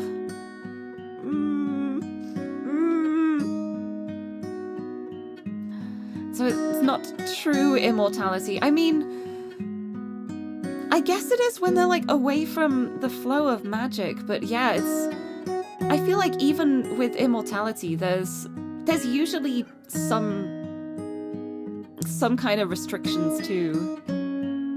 Like, even though it's the situation where they don't age, they could still be killed if they got, like, their head chopped off or something. That kind of thing. So it makes you wonder, like, what is immortality really? Immortality as a word, like, implies that there would be absolutely no way to ever die at all, ever. And I feel like a lot of the time the word immortality is used when there are still, like, still ways to make the being perish. That's a really weird way of wording that. But, oh yeah, this is big Juliet pain time. Ooh. But for those who live their entire lives in the underworld, no matter how long they may be, there eventually comes an end. Immortality was a lie. Wow. Not so in the world above, though. So distant from magic and its source, those effects aren't felt. And so immortality was truly attainable. Juliet needs pats. Okay, hold on, let me... give Juliet head pats. Yeah, I think she does need pats at the moment. Oh. Oh, Juliet head pats. Thank you for the head pat. Oh, wow. Decades later, when it came time for war, I remained disinterested and unconcerned by its effects. When it came time for peace, I was equally indifferent. Wow. Yeah, she does need a hug. I wish I could just give her a hug. Wow. Oh, so much to go through. That is so much to go through. For a time. Ezekiel himself had tired of the hedonistic lives our kind led, and departed for the overworld nearly as soon as the dust had settled, determined to maintain a quiet and hermetic existence. Oh, wow. He returned to the underworld occasionally, with stories of how things had changed and were changing. Eventually, curiosity got the better of me. I agreed to return to the overworld, just to see. We rode a lift upwards together, a journey that took days back then. And he told me of the island where he had settled down and found peace. Oh, wow. Yeah, I feel the same way, 1010. I really love the feels of both of these routes. Like, Aspen is definitely the more, like, human, mortal, just living a regular life kind of thing. And Juliet's is a lot more, like... It is more on the philosophical line. It's more the... contemplating what living really is. And what is a life if you're not living it? That kind of thing. Ezekiel was literally like, yeah, have fun out there, I'm out. Yeah, what is life really? It's like, it's all very easy to say that somebody is alive, but I feel like there's a difference between like being alive and living your life. And fully like getting all of the, I don't know what I'm talking about. Getting all of the benefits of like actually living and feeling alive as well as just existing. It's so cool. Also, Shin Edgelord, hello, welcome! Oh, congratulations in the Vampire Survivors. I haven't played that game in ages. Should play it again. But welcome to, I was gonna say comfy time, welcome to existential what is lifetime. Yeah, the whole sucking the marrow out of life thing, yes! Yeah, because Aspen's feels a lot more down to earth. And then Juliet's is more underground. Overworld versus underworld. It's really, really interesting. Because there are things that both of the routes have in common with each other, but there's also so many differences too. And it's really nice seeing the different sides of Miho this way as well. Because this one is more on like Miho and her magic being an integral part of her. And Aspen's is like Miho and her magic not being a part of her, like she's still her without it. Oh, it's really nice to explore both of those directions. It's so cool. Yeah, Aspen's down to earth. Juliet's is literally in the earth. It's true. Yeah, Juliet's subtle world changing around her and her trying to adapt to it is very neat. Yeah, it's so good. And it's also really nice how it's Miho also has been learning like how to adjust to new things and new experiences she hasn't found before. It's like she can really relate to Juliet on that front because Juliet has done it so many times. I love it. I love that connection so much. Oh, I love them. He gave me only one piece of advice, which I brushed off as obvious and unnecessary: to not concern myself with the lives and affairs of mortals. Advice failed successfully? We arrived near what would someday become Wellington, and soon went our separate ways again. I had intended to only make a short visit, to sate my curiosity. Headpats for all! Wait, I should give them headpats too. Headpats for Miho. Headpats for Juliet. And I already had my headpat, thank you. God, this is so much though. Headpats for chat. There you go. There you go. Headpats for chat. Headpats for everybody. Headpats for everyone. We all need the headpats here, I think. Ah, this story is so much. A disembodied hand comes out of the monitor and pats chat on your computer screen. Enjoy it. Don't worry about it. It's just a hand. Nothing to worry about. Very normal. There's headpats for everyone. To my surprise, I discovered a world that had moved past much of the violence and suffering that I so hated, and a world that had come to welcome the fabled. Oh, wow. Of course, if she left when the world was just like full of war and suffering and intolerance, then to come back when things are like a bit more stable must be like such a different experience. I extended my short visit over and over, finding myself unable to leave. Gradually, Ezekiel's advice all but faded from my mind. Yeah, she didn't do a very good job on the not interacting with mortals side of things.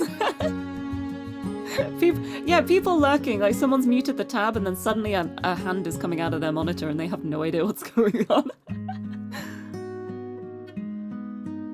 Finally, Juliet trails off. I sat with rapt attention the entire time she spoke, and only relaxed my muscles when I noticed how stiffly I've been sitting. Juliet doesn't have to finish her story because I can say the last line for her. Until you met Cosette. Yeah. Cosette. Oh, wow. Slowly, she nods. We both sit there quietly, our hands locked together, as we contemplate what she just shared. It's hard for me to picture Juliet as anything other than how she is today. Warm, patient, kind. I can't imagine her as someone who would have once been feared and reviled. Yet, I can understand the pain, if only to a tiny extent. I can understand what some of those years must have felt like. For all my time alive, I've changed the most in the past few months by far. But for Juliet, her life has been nothing but change, both the world she came from and the world she exists in now. I also can't help but think about what she said regarding immortality. So, the fact that you're thinking about going back to the underworld, a place where you get older, does that mean that you want to... Yeah. Oh, what a question. Juliet brings her other hand up to enclose mine, pressing tightly. Not for a long, long time. Oh. But I can't deny that around every corner, behind every door, looks a painful memory of days gone by. Wow.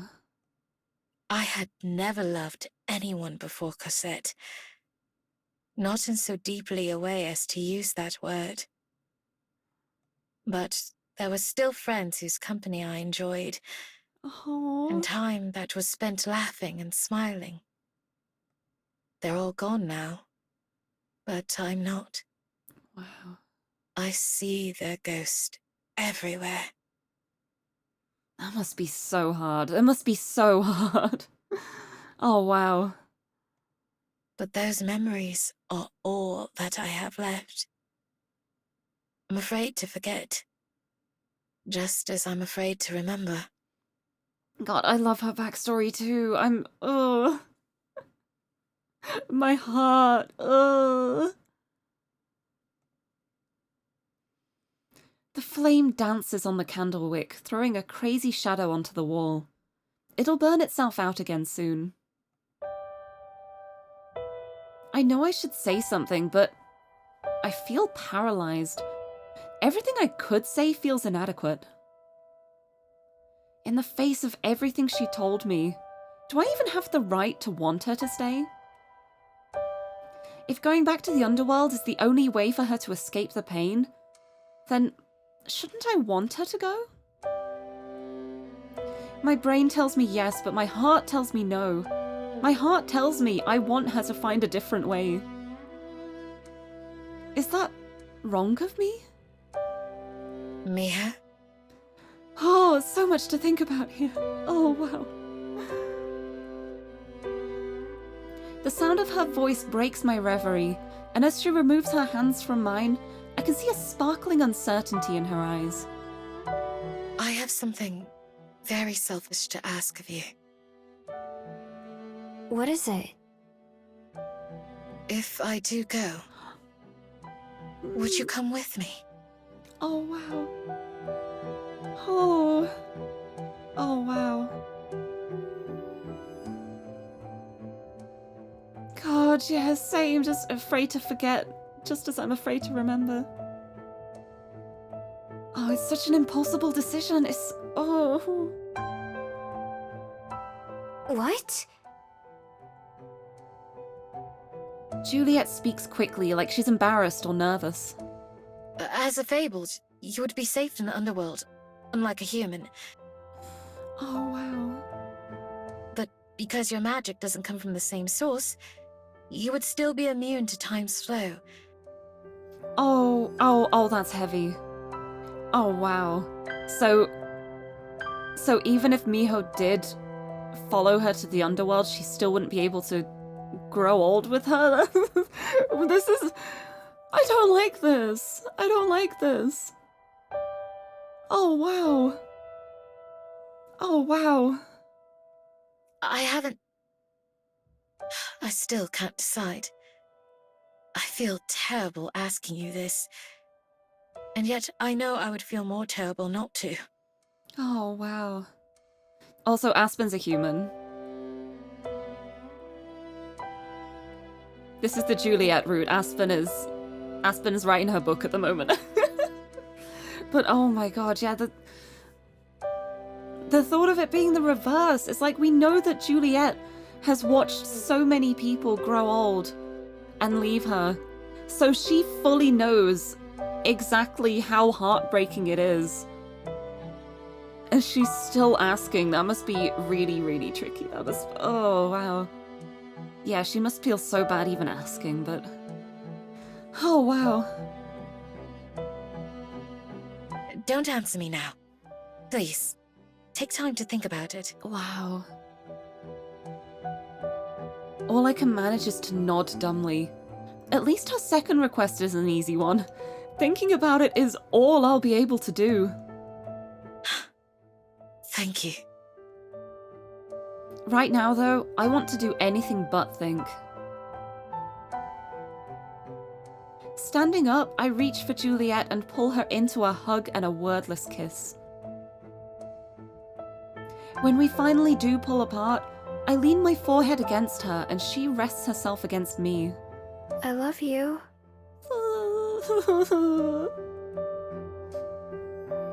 It's all I can think to say. I love you too. I should feel so happy about this moment, but I am just... I'm in pain. Oh. I'm in pain. Riddler, I've already completed the Aspen route. Aspen's not involved in the relationship in this point. This is the Juliet route. Aspen is doing things on her own, unrelated. It's a different route.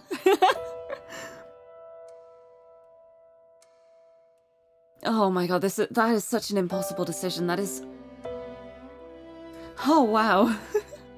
Thank you. Oh, I love them, but I'm... oh, which direction is this going to go in? I'm... oh, 2 weeks later, I guess. Oh, wow.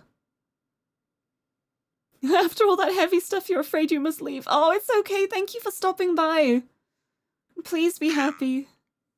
Please be happy. You have a midterm. Oh my goodness, good luck. Good luck with your midterm. I believe in you. I'm cheering you on. Jim, help. Jim, please help. But good luck with the midterm. I hope it goes well. I believe in you. You get all of our combined luck as well. You got this. The next couple weeks go by in relative normalcy. I wake up, go to work, and spend what time I can with Juliet. Aspen comes by occasionally, but for the most part is busy by herself. Jim. All of the gym luck. Gym luck. Gym. Jim. Gym luck. Good luck. Also, Asif, hello, welcome. Welcome to story time. We got emotional pain. Welcome. Jim. Jim. We got Jims and Doots. You got this. You're gonna ace your midterms because of all these sounds. But hello, happy Wednesday. I hope you're doing well. Welcome, welcome. Oh, thank you for the head pat too. Yeah, feel confident. Oh, I'm glad to hear it. Glad to hear it. I hope it goes well. 8. Thank you so much for stopping in.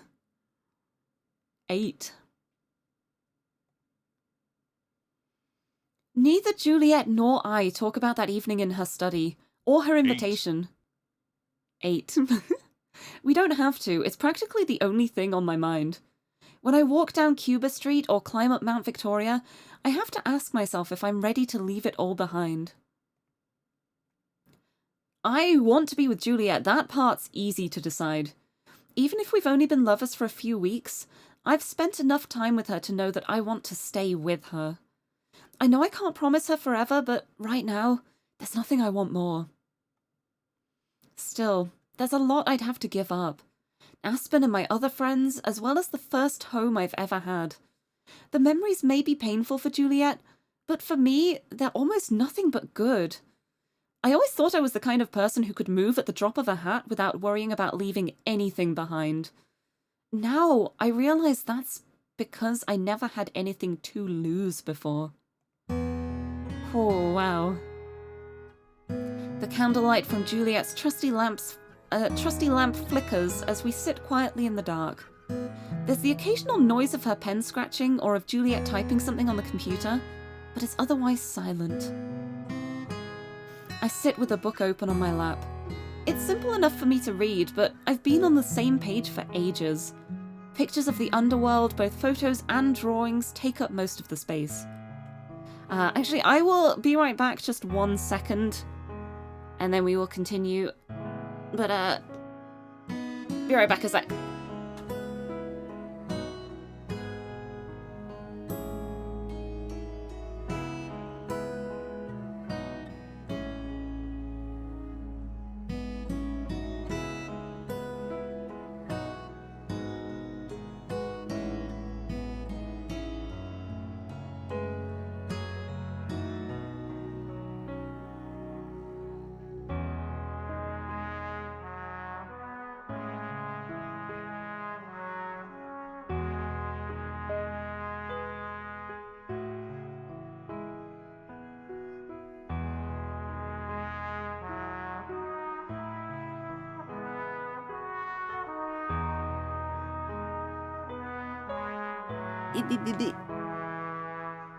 Yeah.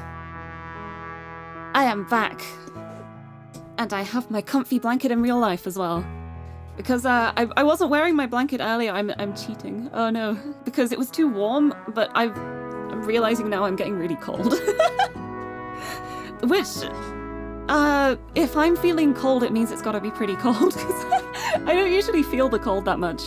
But now I need to be snuggly. Gotta be snuggly. Yes, snuggle time. And thank you for the welcomes back. I have returned. It's taking Miho a while to read her book, but she's doing it. You have a comfy blanket too with hot dogs on it? Oh, that's so cool. Mine is the main blanket part is plain pink, but it's got like a little hood on it and it's got cat ears. And it's got like little hand pockets so I can put my hands in the pockets and wave it around. It's so comfy. It's such a nice blanket. But yes, I have returned. I'm sitting up straight. Tiffy, we need a lap warmer. Please fulfill your cuddly duties. No, she's not a lap cat. Tiffany's not the kind of cat to sit on my lap. She will sit right next to me. Or she'll sit, like, underneath my legs. Oh, thank you for the hydrate! She'll sit like next to me, but she doesn't go on me very often. It is a momentous occasion when she decides to settle on top of me, because it doesn't happen very often. She's the kind of cat who likes affection, but not to be touched too much, so she'll just curl up right next to you. Thank you for the hydrate too. I shall have some more tea. Warm tea and comfy blanket. This is like maximum cozy. It's so nice. Thank you for the hydrate. Momo loves to be in laps, but she's not a cuddler otherwise. Oh, see, Tiffany's okay with cuddles, like, if we pick her up and, like, hold her against us. Like, we pick her up like a baby. We cradle her like a baby, and she does like that for a certain amount of time, but then she'll do this little squirm, and she's like, okay, I will put you down now. She knows how to get away from us, like, how to make us put her down when she's done. But she's really sweet. But yeah, the fact that she doesn't go on laps very often just makes it so much nicer when she does, because it's like, oh, wait, I get the lap snuggles? It's the nicest. Anyway, where were we? Miho's reading about the underworld. Captions go along with them, describing what some of the places are. An enchanted forest, a town where it never stops raining, a castle that can walk like a person. Oh, yes. They all sound and look interesting, but I can't really make myself feel excited about the idea of seeing them. Not the way things are now. That's pretty understandable, that's pretty understandable. The sound of Juliet closing her laptop catches my attention, and I look over to see her rubbing her eyes. Done already? For now. I have only this one request to work on, so I can take my time with it. You look like you could use a nap. Do I? I think I'm alright. The night's still young, after all. Perhaps a spot of tea would be nice, though. You want some tea? Yes, tea time. Tea break. Juliet reaches for her teapot, but frowns when she picks it up. Ugh, I'm out. I have to fetch some more from downstairs. Empty. Empty teapot. I can get it for you. I could use a snack anyway. Yeah, I love that she uses a teapot too. I feel like the only time I really see teapots is like in fancy cafes where it's part of the aesthetic that they have a teapot. Over here, it's just like we just boil the kettle and then just pour the water straight into our cups. But her tea is empty. Mine has still got tea in though. I've still got tea and it's still warm. It's so nice. But Miho, you are the snack. That would be nice. Thank you, Miho. Sure. Does Miho know how to make tea? Sudden thought, does she know how to make tea? I guess we'll find out. Really? It's just an excuse for me to put the book away. I hop up and go downstairs, leaving Juliet in her study. Despite the time that's passed since we talked about going to the underworld together, I don't feel any closer to deciding what I want to do. My relationship with Juliet only makes me more confused. Sometimes things between us don't feel much different than before we started dating. That has its ups and downs to me. I like that I don't feel pressured to act differently, but I also like all the new things, like kissing her and holding her hand.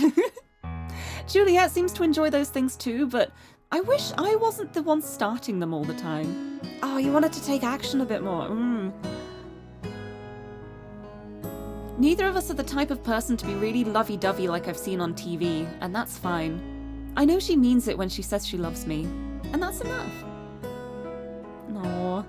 Holding hands? I know, scandalous. Just use a coffee machine and... Oh, hot chocolate's really nice too. I do love hot chocolate, but I do that the same way too. We just get like the jars of like powdered hot chocolate and then just pour it straight into the cup. Don't have like any machines for it or anything. Except for the kettle. I guess the kettle does kind of count as a machine. Electric kettle to boil the water. Besides, both of us are still new to this, and I'd rather it be that way than feel like I need to catch up to her somehow. In the kitchen, I start boiling a pot of water while I make myself a sandwich. Juliet keeps tea leaves in the kitchen and in her office, so the only thing she needs me to bring is the water. Okay, thank goodness. I was gonna say, I could just imagine Miho, like, just putting tea leaves into the teapot without a strainer or anything. And so Juliet would pour herself a cup and there's just leaves floating everywhere.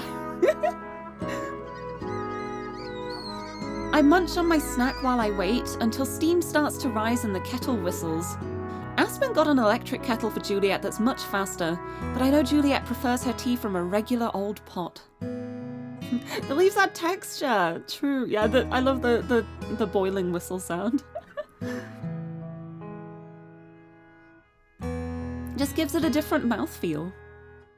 Once it's ready, I grab the kettle and carefully take it back upstairs with me. Hear you. Oh. She's asleep, isn't she? Oh!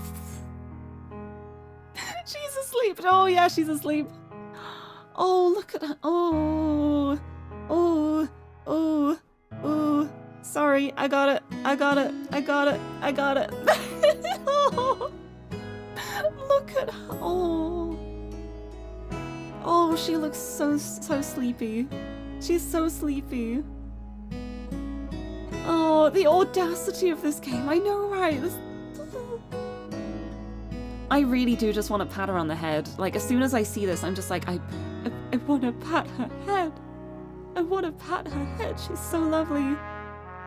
This scene exists because Addie wanted to draw the CG and told you to find a way to include it. Oh, thank you. Thank you, Addie. Thank you for my life. I was so glad you did. Oh, I love this. Sleepy Juliet, I love this so much. Thank you. Thank you for the head pats. Oh, look at her. She's so sleepy. I want to pet her head. Oh, I love her. With a pen still in her hand, Juliet is slouched across an open book on her desk, fast asleep. Thank you so much for this. Oh. As quietly as I can, I set the teapot down somewhere safe and tiptoe towards her. I was only downstairs for a few minutes, so she must have fallen asleep right after I left. That feels like Juliet, though. I feel like she would work so hard to stay awake in front of Miho, and then when Miho leaves the room, like, the reason to stay awake is gone. And she just drops. Oh, I love her. I love her so much. I'm used to her going to bed right after we spend time together, but it's still early in her usual waking hours. Lately, though, I've been hearing the sounds of her being awake at all sorts of different times, whether we're hanging out or not. I guess it must be catching up to her.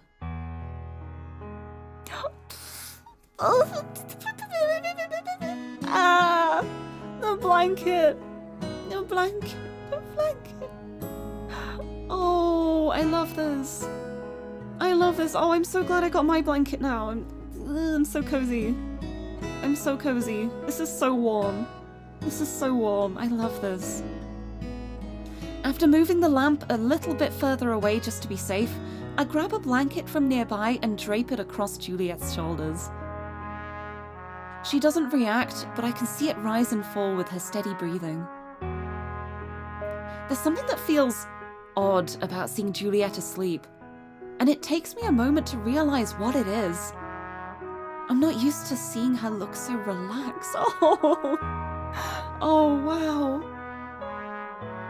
Okay, Miho, now go fox mode and sleep in her lap. Oh, that would be so cute. That would be so cute. With her eyes closed and sloppy posture, she doesn't look guarded or elegant. I know words. She doesn't look guarded or elegant or any of the other words that would usually describe her. Instead, she just looks like anyone else when they're asleep. Somehow it's nice to see. I wish she could be this open when she's awake sometimes too. I gently take the pen from her and set it aside, doing my best to keep the blanket from sliding off her. Then I lean forward and blow the candle out.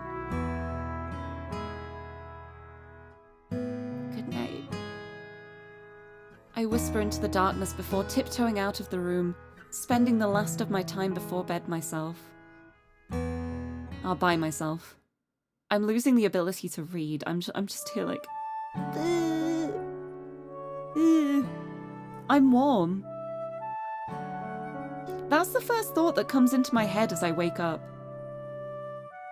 Not just the normal warmth of my bed and covers, but there's something else. Something different. Hello?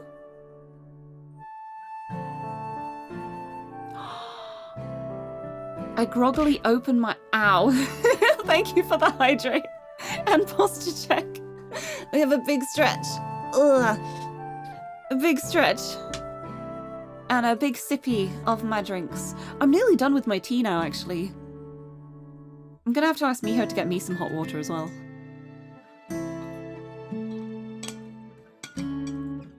Here we go, here we go. I groggily open my eyes and look around, but nothing appears any different. When I roll over onto my side, my necklace bumps against my chest. That's when I realize the source. My bead is what's causing it. Not only has its glow gotten brighter, but when I simply hold my hand near it, I can feel heat emanating. Oh, Riddler, the bead isn't cracking in this route. This is Juliet's path, and it's like I'm pretty sure it started cracking on Aspen's because of it being like she wanted to get rid of her magic so she could live a normal life with Aspen. This one is more about she doesn't want to lose her magic, she wants to keep it. So the bead's getting warmer, I guess. Oh, I still don't know exactly what's happening, but it's so cool. Oh. I'm almost afraid to touch it, but when I finally do, it feels as cool as ever to my fingers. There is something else that's different about it, though. Oh no, this one's cracking. It's cracking too now. It's cracking here as well. Oh, it's going to be in a different way to Aspen's, but I guess it's cracking on this too. A crack runs across it, so thin that I have to rub my eyes several times just to be able to see it. I could almost mistake it for a hair or something, except I can feel that it's not. When I put my fingertip over the tiny fracture, my skin tingles, almost like a static shock. I can tell, either by instinct or touch, that the crack isn't surface level or caused by some damage. Instead, it comes from within, from something trying to get out. My heart starts to race, obliterating any lingering sleepiness. It still isn't ready, but it's getting closer. Soon it'll be time. Chanho, Sky Fox. My instincts tell me that's my destiny, even if I don't know what it entails. I have mixed feelings about that, but mostly... Decisions.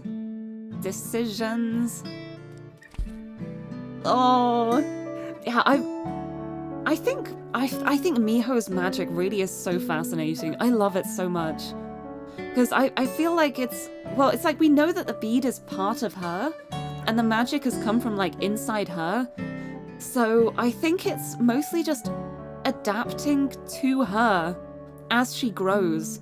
And it's like, in Aspen's path, like she made her decision that she wanted to be human, and she didn't want the magic. And so the magic evolved in a way that she could then live without it. Whereas on this side, knowing how attached Miho is to her magic and how she doesn't want to lose it, I think the magic's just going to evolve in a different way that means she still keeps the magic, but it's going to take on like an elevated form. Maybe it's so interesting to think about. But I'm gonna go for I don't want my current life to change, because I want to aim for comfy. That thought doesn't really make me feel excited or hopeful. Instead, it feels like another outside force, pushing and pulling me along without any say in the matter.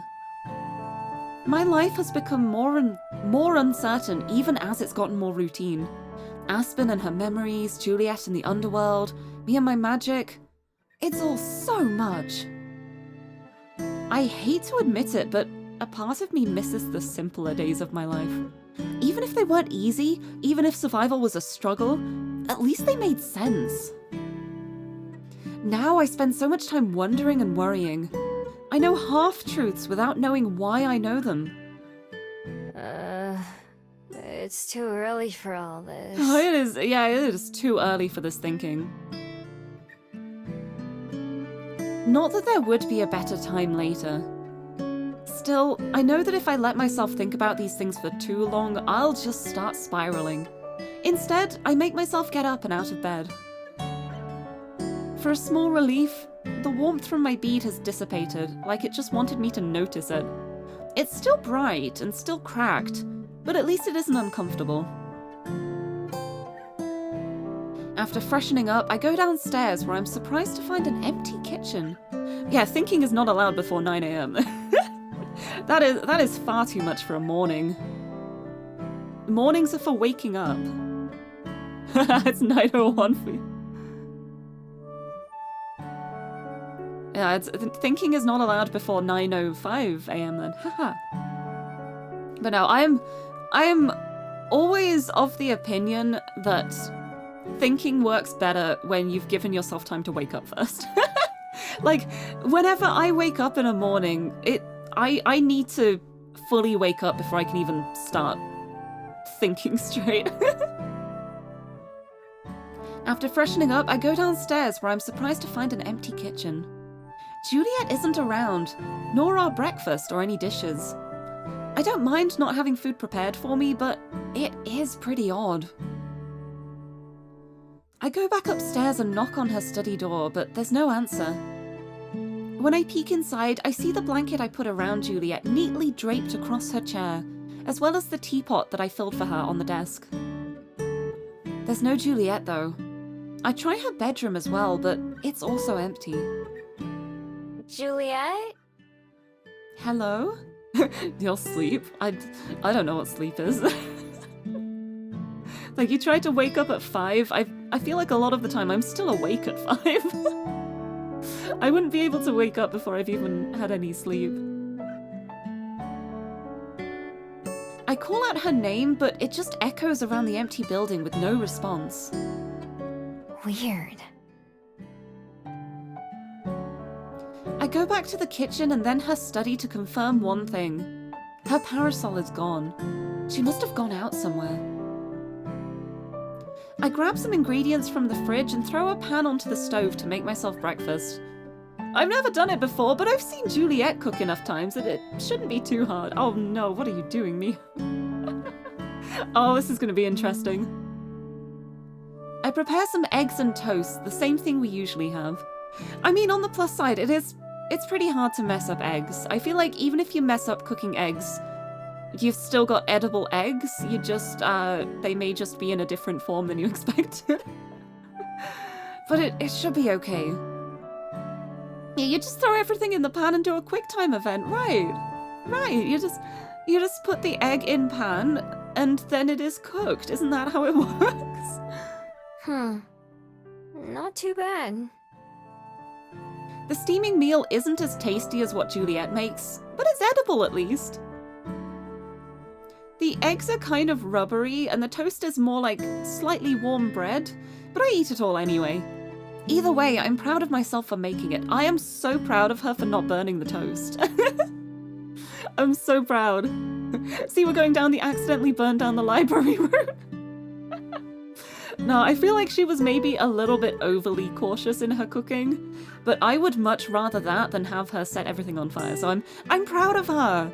I'm proud of her with her rubbery eggs and her warm bread. As I'm finishing up, I feel something buzzing near my side, and it takes me a moment to realize it's my phone.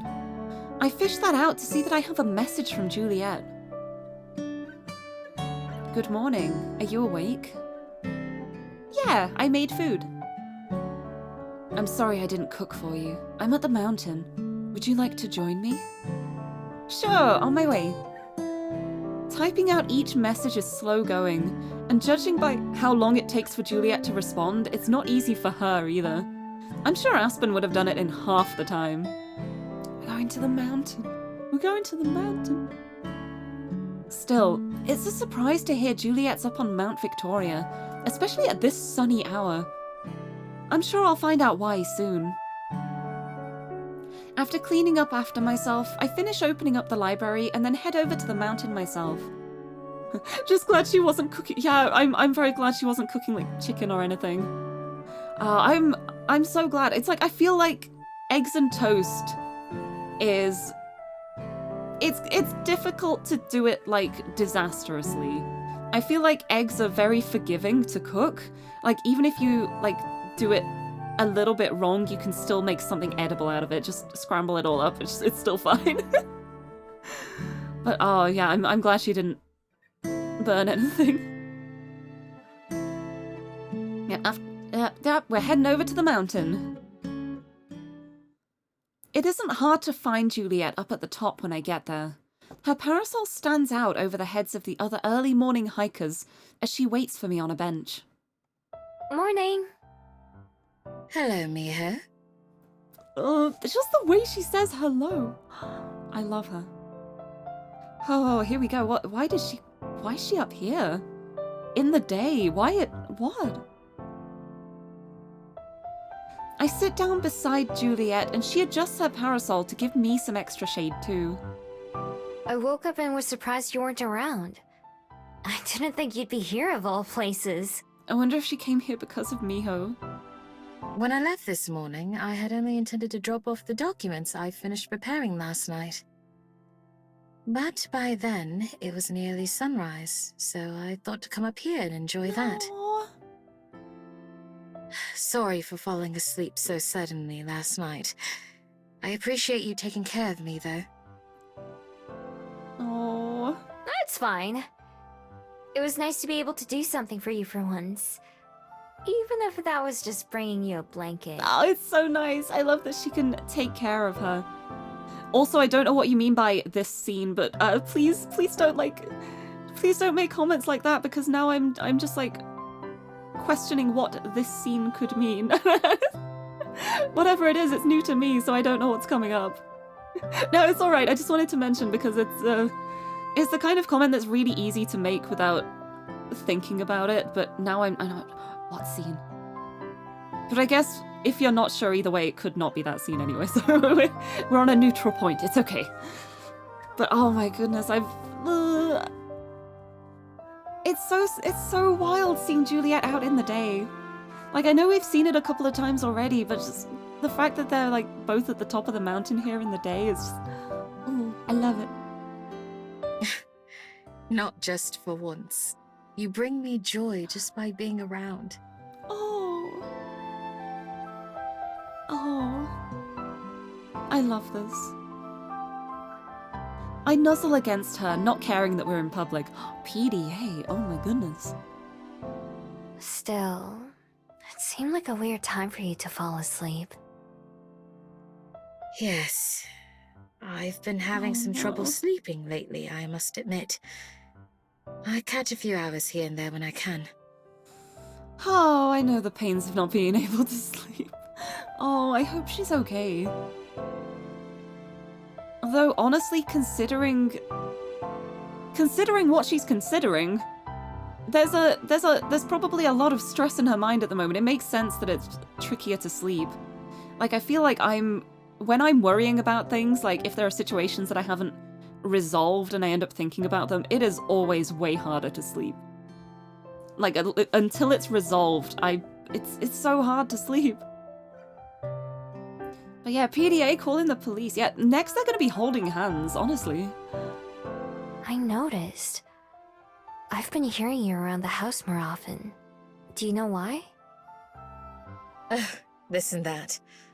A lot on my mind. I love the censored rat. Yeah, holding hands is too far, honestly. But I feel like this is if Aspen's conflict was worrying over her book, I think this is going to be Juliet's conflict. Her inability to sleep. Oh, I hope she isn't wrecking her sleep pattern to spend more time with Miho, though. I feel like that could possibly be a reason. being awake at different times because it's when Miho's awake. I know what you mean. But hey, you said you finished your research project, right? So you'll be starting a new one now? New research project? Actually, I won't. No There research? haven't been any new requests. No research? Riddler, I'm gonna pretend you didn't say the K word. That is illegal. Really? I thought you had tons of them. I'm kidding, don't worry. Eternal Doom. Yeah, Doot Gym. Eternal Doot Gym. I've been working through my backlog for a while, but I just finished the last of them. Oh my goodness, she's done all her requests. Thank you for the Doom. Wow.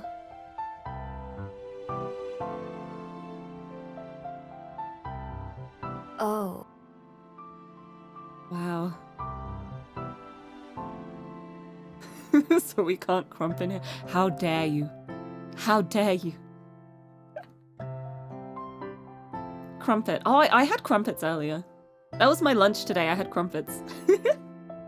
They were very nice. Crumpets and hot tea. It feels very British. It feels like a very British lunch. But it was very nice. But wow, I feel like every time we've seen Juliet, she's always had a research project to work on. Has she ever cleared her backlog before? No Krampus? I think it's a bit late for Krampus. We're already in February. Juliet and her research just go together in my head.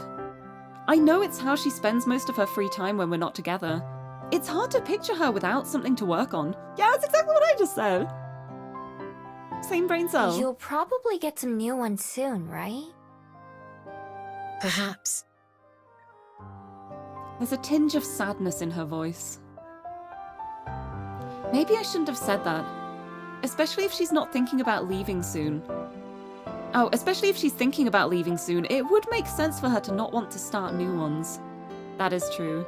Your chair's so short you can't be comfy. Oh no! Can you sit on a cushion or something? Get some height through that? I don't know if that would help or not. It depends on the chair, I guess. I'm very lucky in that my chair is like the perfect size for me, pretty much.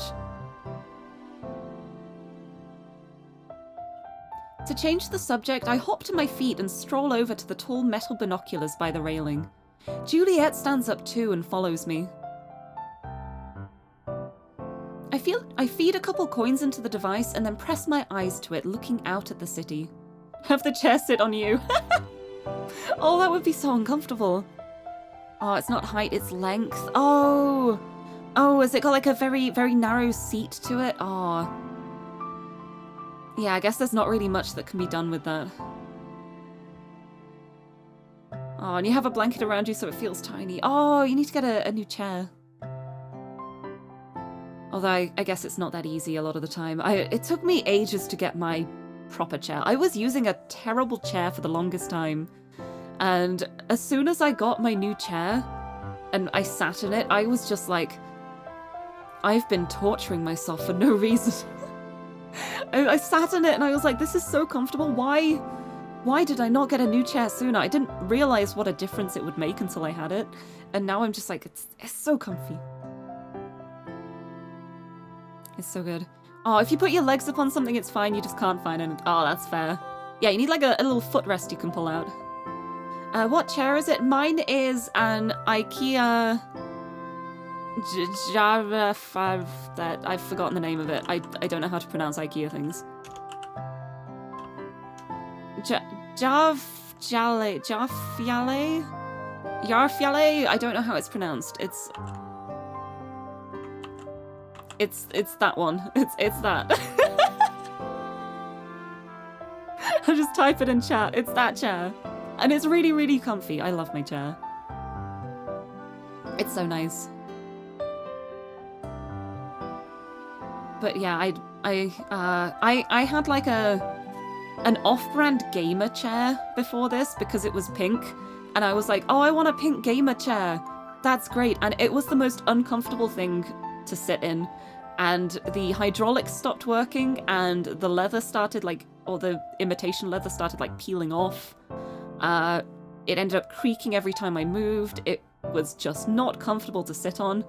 And after a while I was just like, yeah, I need a new chair. And I am so, so glad I did. It's such a nice chair. And it helps me sit up straight as well. Like, my posture is so much better in this chair. I remember squeaky chair. I remember too, every little movement I made would just be unbearable squeaking noises. But yeah, I got this chair because I was like, with the amount I sit at my computer, I want to get an office chair. Because I feel like a lot of office chairs are built more for support and for sitting for long periods of time. Whereas, I don't know if this is a controversial opinion, I feel like a lot of gamer chairs are just made to look cool. And not actually considering posture. I don't know, I may have just tried terrible ones. But I really, really love my current chair because it's helped my posture so much. Like, I can sit up straight and it doesn't feel like I'm forcing myself to do it. It just feels like the natural position I should be in when I sit down. And it has done wonders for my posture. Like, my back, I didn't realize how bad my back had been getting with the old chair until it got better. And I was like, wait, I was suffering. But it's really, really nice. It's such a good chair. I recommend it. The IKEA... that one. The IKEA that one. Right, where were we? We're looking through the thing! I feed a couple coins into the device and then press my eyes to it, looking out at the city. It's been a while since I've done this, and so I recognize a lot more now than I did before. What do you see? I see buildings. There's the skyport. That one's easy to find. And there's the bell house. Hi, Aspen! I can see some of the gardens from here, too. They're really pretty, even from this far away. I step away and gesture towards Juliet. Wanna look? Have a little peek. Juliet hesitates for a moment, but then steps forward and takes my place. I jerk the view around quickly to pick things out, but Juliet maneuvers it very slowly and methodically, like she's inspecting every inch of Wellington. Like, hello, Aspen, you're very distant. Hi, Miho! or a very distant, shush, Miho, I'm working. How about you? What do you see? She's quiet for a second. What's her answer gonna be here? There's Diana's house, where I just dropped off those papers this morning. Close by is a park where she used to take her children to play. They're all grown up now, though. We're lamenting that together. Oh my goodness! Oh, I got some bits on my head. Rika Bobarts, hello! Thank you so much for stopping in, and thank you so much for the bits. Yeah, that scared me too, just suddenly bit attack. Oh my goodness, thank you! Oh, you played this game recently and wanted to share the experience with someone, so you found my channel from the Please Be Happy Twitter. And love my stream and the tangents. Oh, I'm so glad. I'm so glad. I'm so glad you like the tangents. A little part of me is always a little bit worried that people are gonna get annoyed at me. But I feel like that's the joy of a stream as well, like, especially with the VODs. You can just skip past if I start talking about something for too long. But thank you so much. That is so generous of you. And I am loving this so far. Enjoy the rest of Juliet's route. It's a doozy. Oh, I can't wait. I'm so excited. I love this game. But yeah, thank you so much for stopping by and for the bits. I really appreciate it. And I hope if you stick around that you enjoy your stay here as I talk about whatever comes into my mind, like IKEA chairs. Haha. But oh, thank you so much. Oh, also, this feels so sad. Oh, Heaven Sent is a flower shop that used to sell the most beautiful bouquets. I can just see their roof from here. It's since become a restaurant, but I recognize the bright blue on top. Oh. I feel like this shows a lot about their differences too. Like, Miho looks and she sees the things that are there right now. Juliet's looking, and she's seeing the past. Oh. Oh. What else?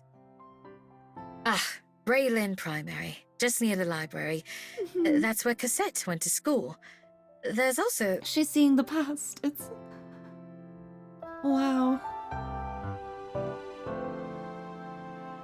With a whir and a click, the binoculars run out of time, and Juliet moves away from that. Oops. I suppose that's that. Oh, the differences between them. Oh my goodness, Internet, come back! Internet, come back! Internet, come back. I will yell at you. I will yell at you. Okay, I don't have to yell at it. It's back. No, it's not. Please, why is this only happening on Wednesdays? Is my ISP just really terrible on Wednesdays? I am having so many errors at the moment. I am dropping so many frames. Yeah, it's like, I don't think it's super noticeable on the stream, but I am dropping loads of frames. Nope. No, frames are dropping. Please bear with me until it's back to normal. Ah. Yeah, I'm dropping these frames all over the floor. But it's gonna mean that the stream keeps buffering too, which is infuriating, so I'm waiting for it to stable out. Okay, stable. Please refresh. Okay, I think it should be okay now. It seems to be back to normal. But it's just really annoying because every time it happens, it means that the stream ends up buffering, and so everything starts getting really out of time. And it's very annoying.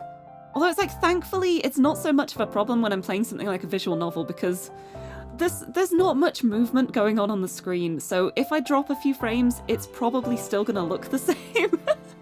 So it's not the biggest problem. It'd be way more noticeable if I was playing like an action game or something. But yeah, I think it's back to normal now, thankfully. Just assuming it was your overseas connection. No, my ISP has decided that Wednesdays are no good anymore. But I think it should be okay now, I hope. On a Women Wednesday of all times. How could they? But yeah, we're back. Just every time I see it flash up red, I'm just like, are you gonna even out quickly or are you gonna stick like that? Oh my goodness, Celerity Dust, hello! Hi, how's it going? Thank you so much for the raid. We got a cell raid, thank you so much. Welcome, raiders. Welcome. How's it going? Let me give you a shout out. Oh, playing Genshin? How did the Genshin go? I hope it went well. Oh, ran into tech issues. Oh no. Well, welcome. I've also been having tech issues. Welcome. I think my tech issues are thankfully evened out now, I think. Hopefully. But welcome, raiders. And hello. I hope the stream went well. Oh, your stream crashed, so you sent it to... Oh, thank you so much. Thank you. Oh, I'm not actually a voice actor. I wish I was. I want to be a voice actor. I feel like it would be... I feel like I would really enjoy being a voice actor, but yeah, I haven't voiced anything, unfortunately, but thank you so much. For anyone who's new here, hello! I'm Lirie, I'm a pink-haired cat girl from the UK, and I love puzzle games and comfy games. And I'm currently playing a really comfy game called Please Be Happy. It's a beautiful, beautiful visual novel that I have been playing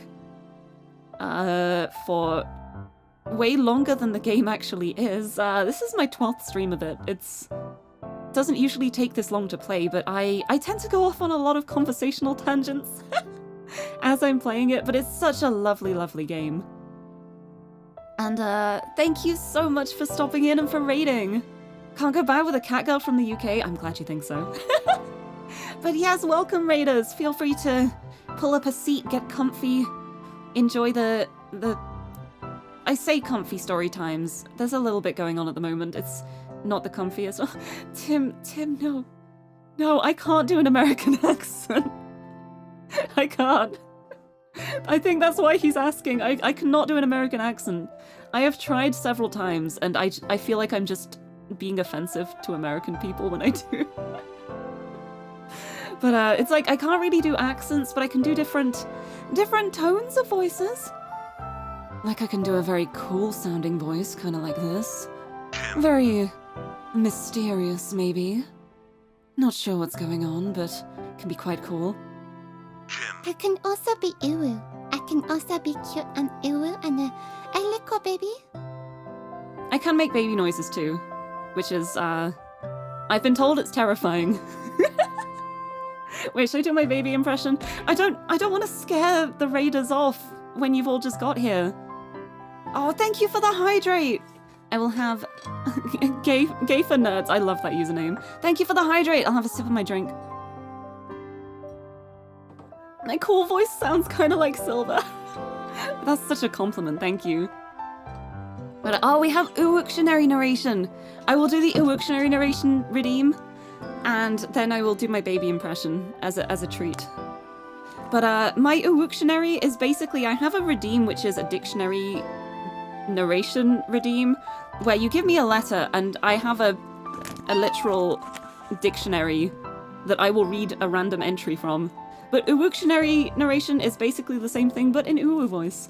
Also, Gay for Nerds and Astronaut, thank you so much for the follows as well. I hope you enjoy your time here. Right, I've got my dictionary open.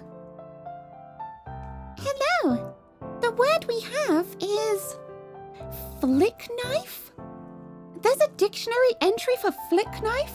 Oh, apparently it's a British term. It's a noun. It's a knife with a blade that springs out from the handle when a button is pressed. A flick knife, now you know. I love that the dictionary specifies that it is a British term, just in case, because I have a British dictionary.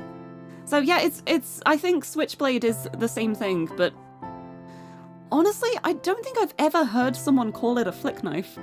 I live in the UK. I've never heard someone call it a flick knife before. I love that that's an entry in the dictionary, though. That's so good. Alright, I'll go study for a bit. Oh, good luck with the studying! Thank you for stopping in.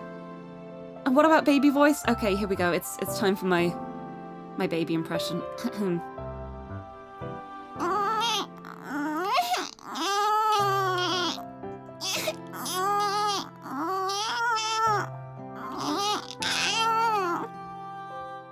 Thank you. Thank you, I'll stop doing it now. Baby crying. It's very creepy. You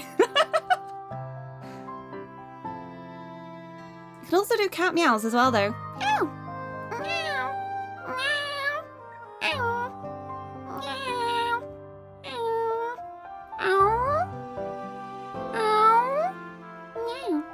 It's a great impression, you hate it. Thank you, I try my best. But yeah, I'm generally pretty bad at impressions, but there's a few things I can do, like my party trick to make it sound like a baby's crying. Doesn't go down well at parties. Because strangely enough, most people don't like the sound of a baby crying. I can't imagine why, honestly. But yeah, I can make weird noises. I can also do a Kirby impression. Hi. Hi. Oh, Ryokan6, thank you for the follow as well. Welcome. It'll also kind of do a Navi, maybe? Hey, listen. Hey, listen. Hey, listen. Hey, listen. I wonder what else I can do. I wonder if I can do a Jigglypuff. Oh, I bet I could do... Jigglypuff, Jigglypuff, Jigglypuff, Jiggly. Please make these phone notifications. Oh, I should do that. You know how so many people end up doing like really cool voice packs with really interesting voice lines? What if I release a voice pack and it's just me making cursed noises? Wait, that could actually be really fun. I kind of want to do that now. That would be so good. Ideas. Thank you for the horrific ideas. Did you say Poyo in the Kirby voice? Poyo! Lirie, cursed voice pack. No, I'd put it up free of charge. I wouldn't want to do much for this. But yes, as well, if you're tired after your stream as well, Sal, please don't feel obligated to stay just because of the raid. Feel free to grab yourself a snack, get a drink. But if you want to stick around... oh, wait, I noticed the time. If you want to stick around, I'm probably not going to be streaming for too much longer because it's already gotten pretty late. But I do at least want to get to the end of the scene. But thank you so much for the raid again, though. Want Lirie to voice round calls in your fighting games. Round 1. Fight. KO. Fatality. You win. You lose. I could just...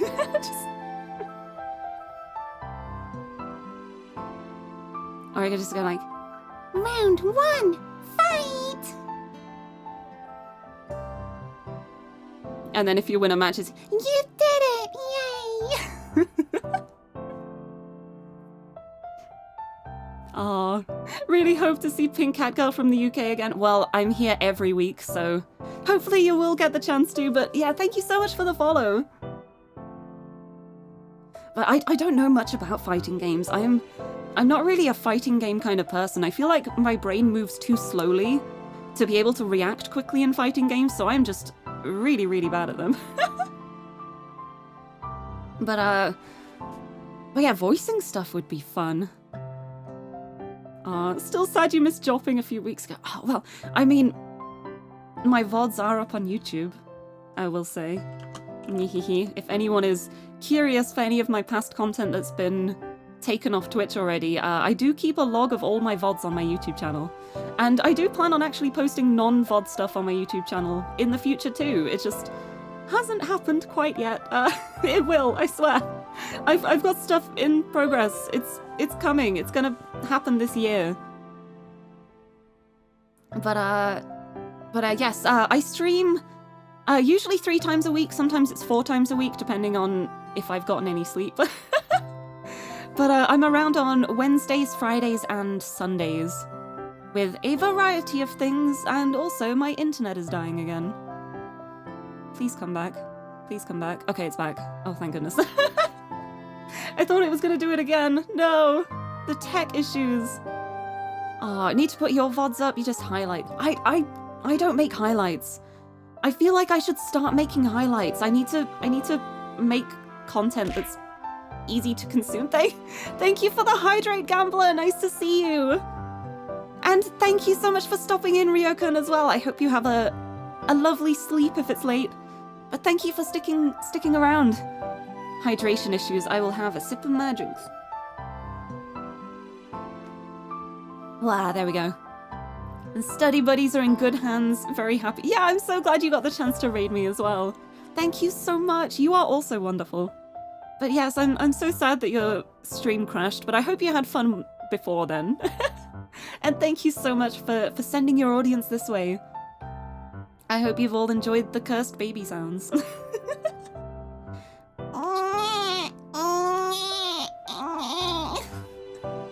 I'm sorry, I said I was going to stop doing that, didn't I?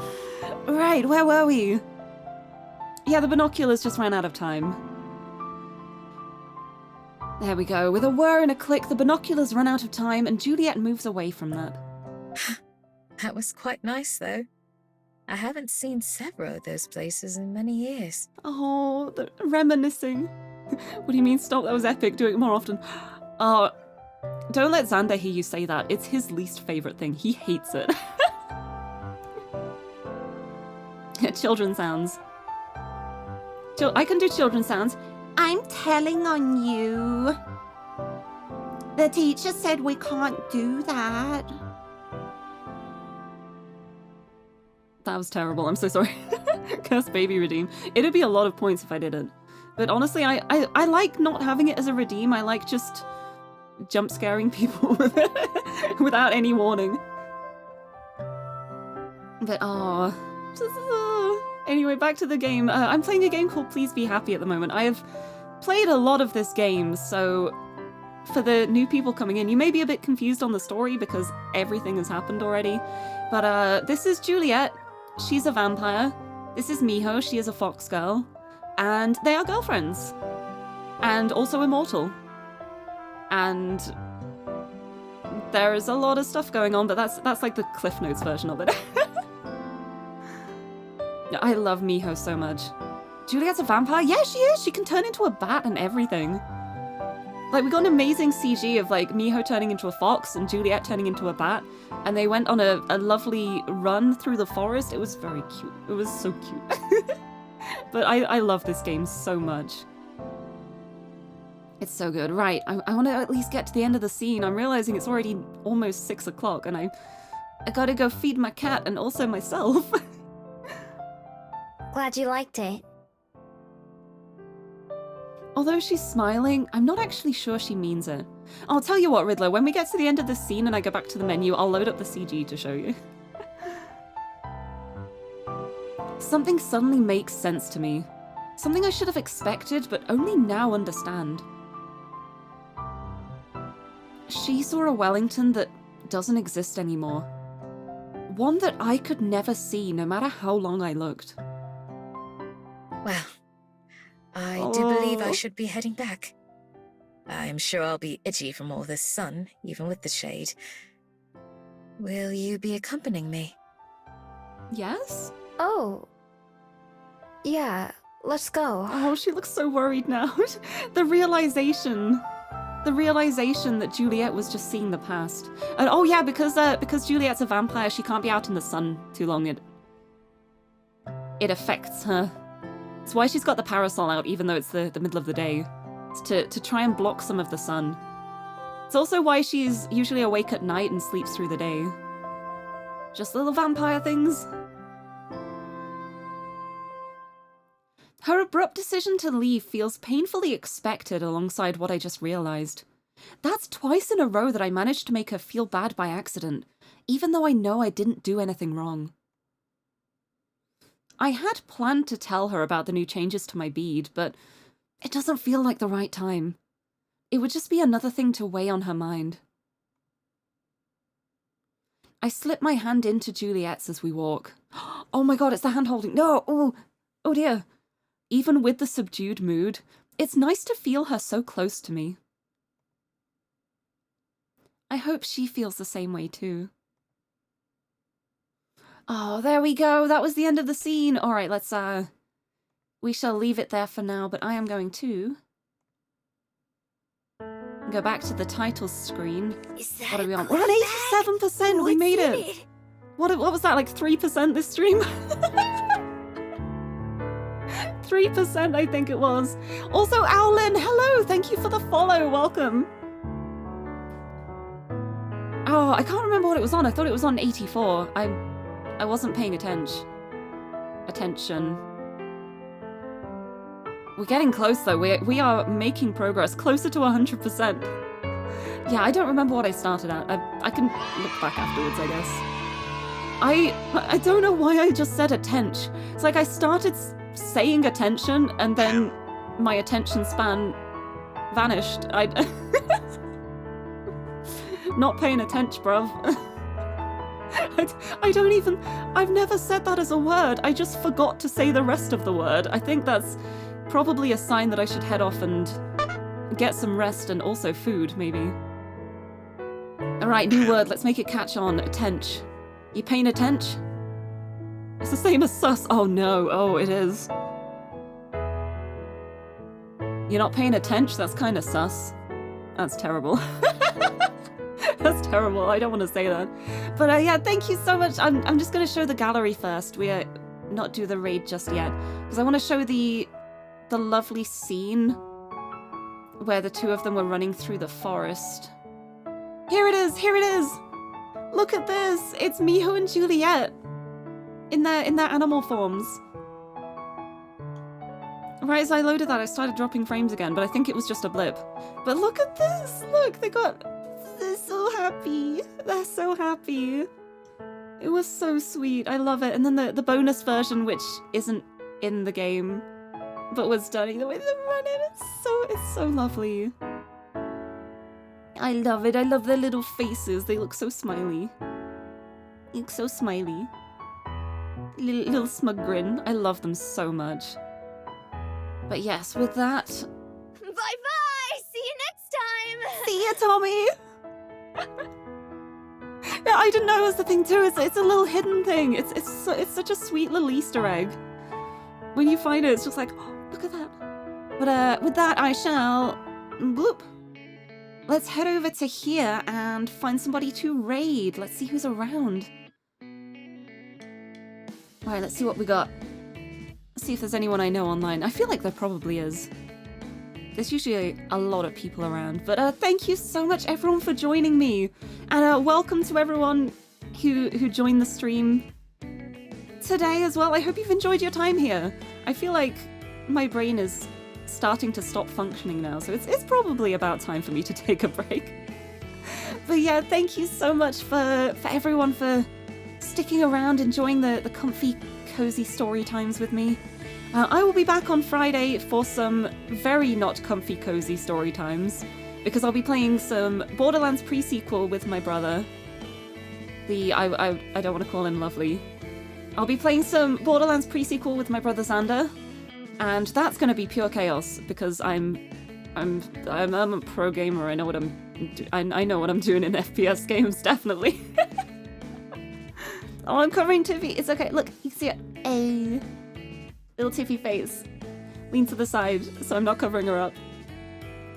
But yes, we're playing the Claptastic Voyage. Bon Voyage? Voyage? I don't know. Anyway, we're doing that DLC in Borderlands the pre-sequel, and it's very the opposite of my comfy cozy times. But we still have a chill time while we're doing it.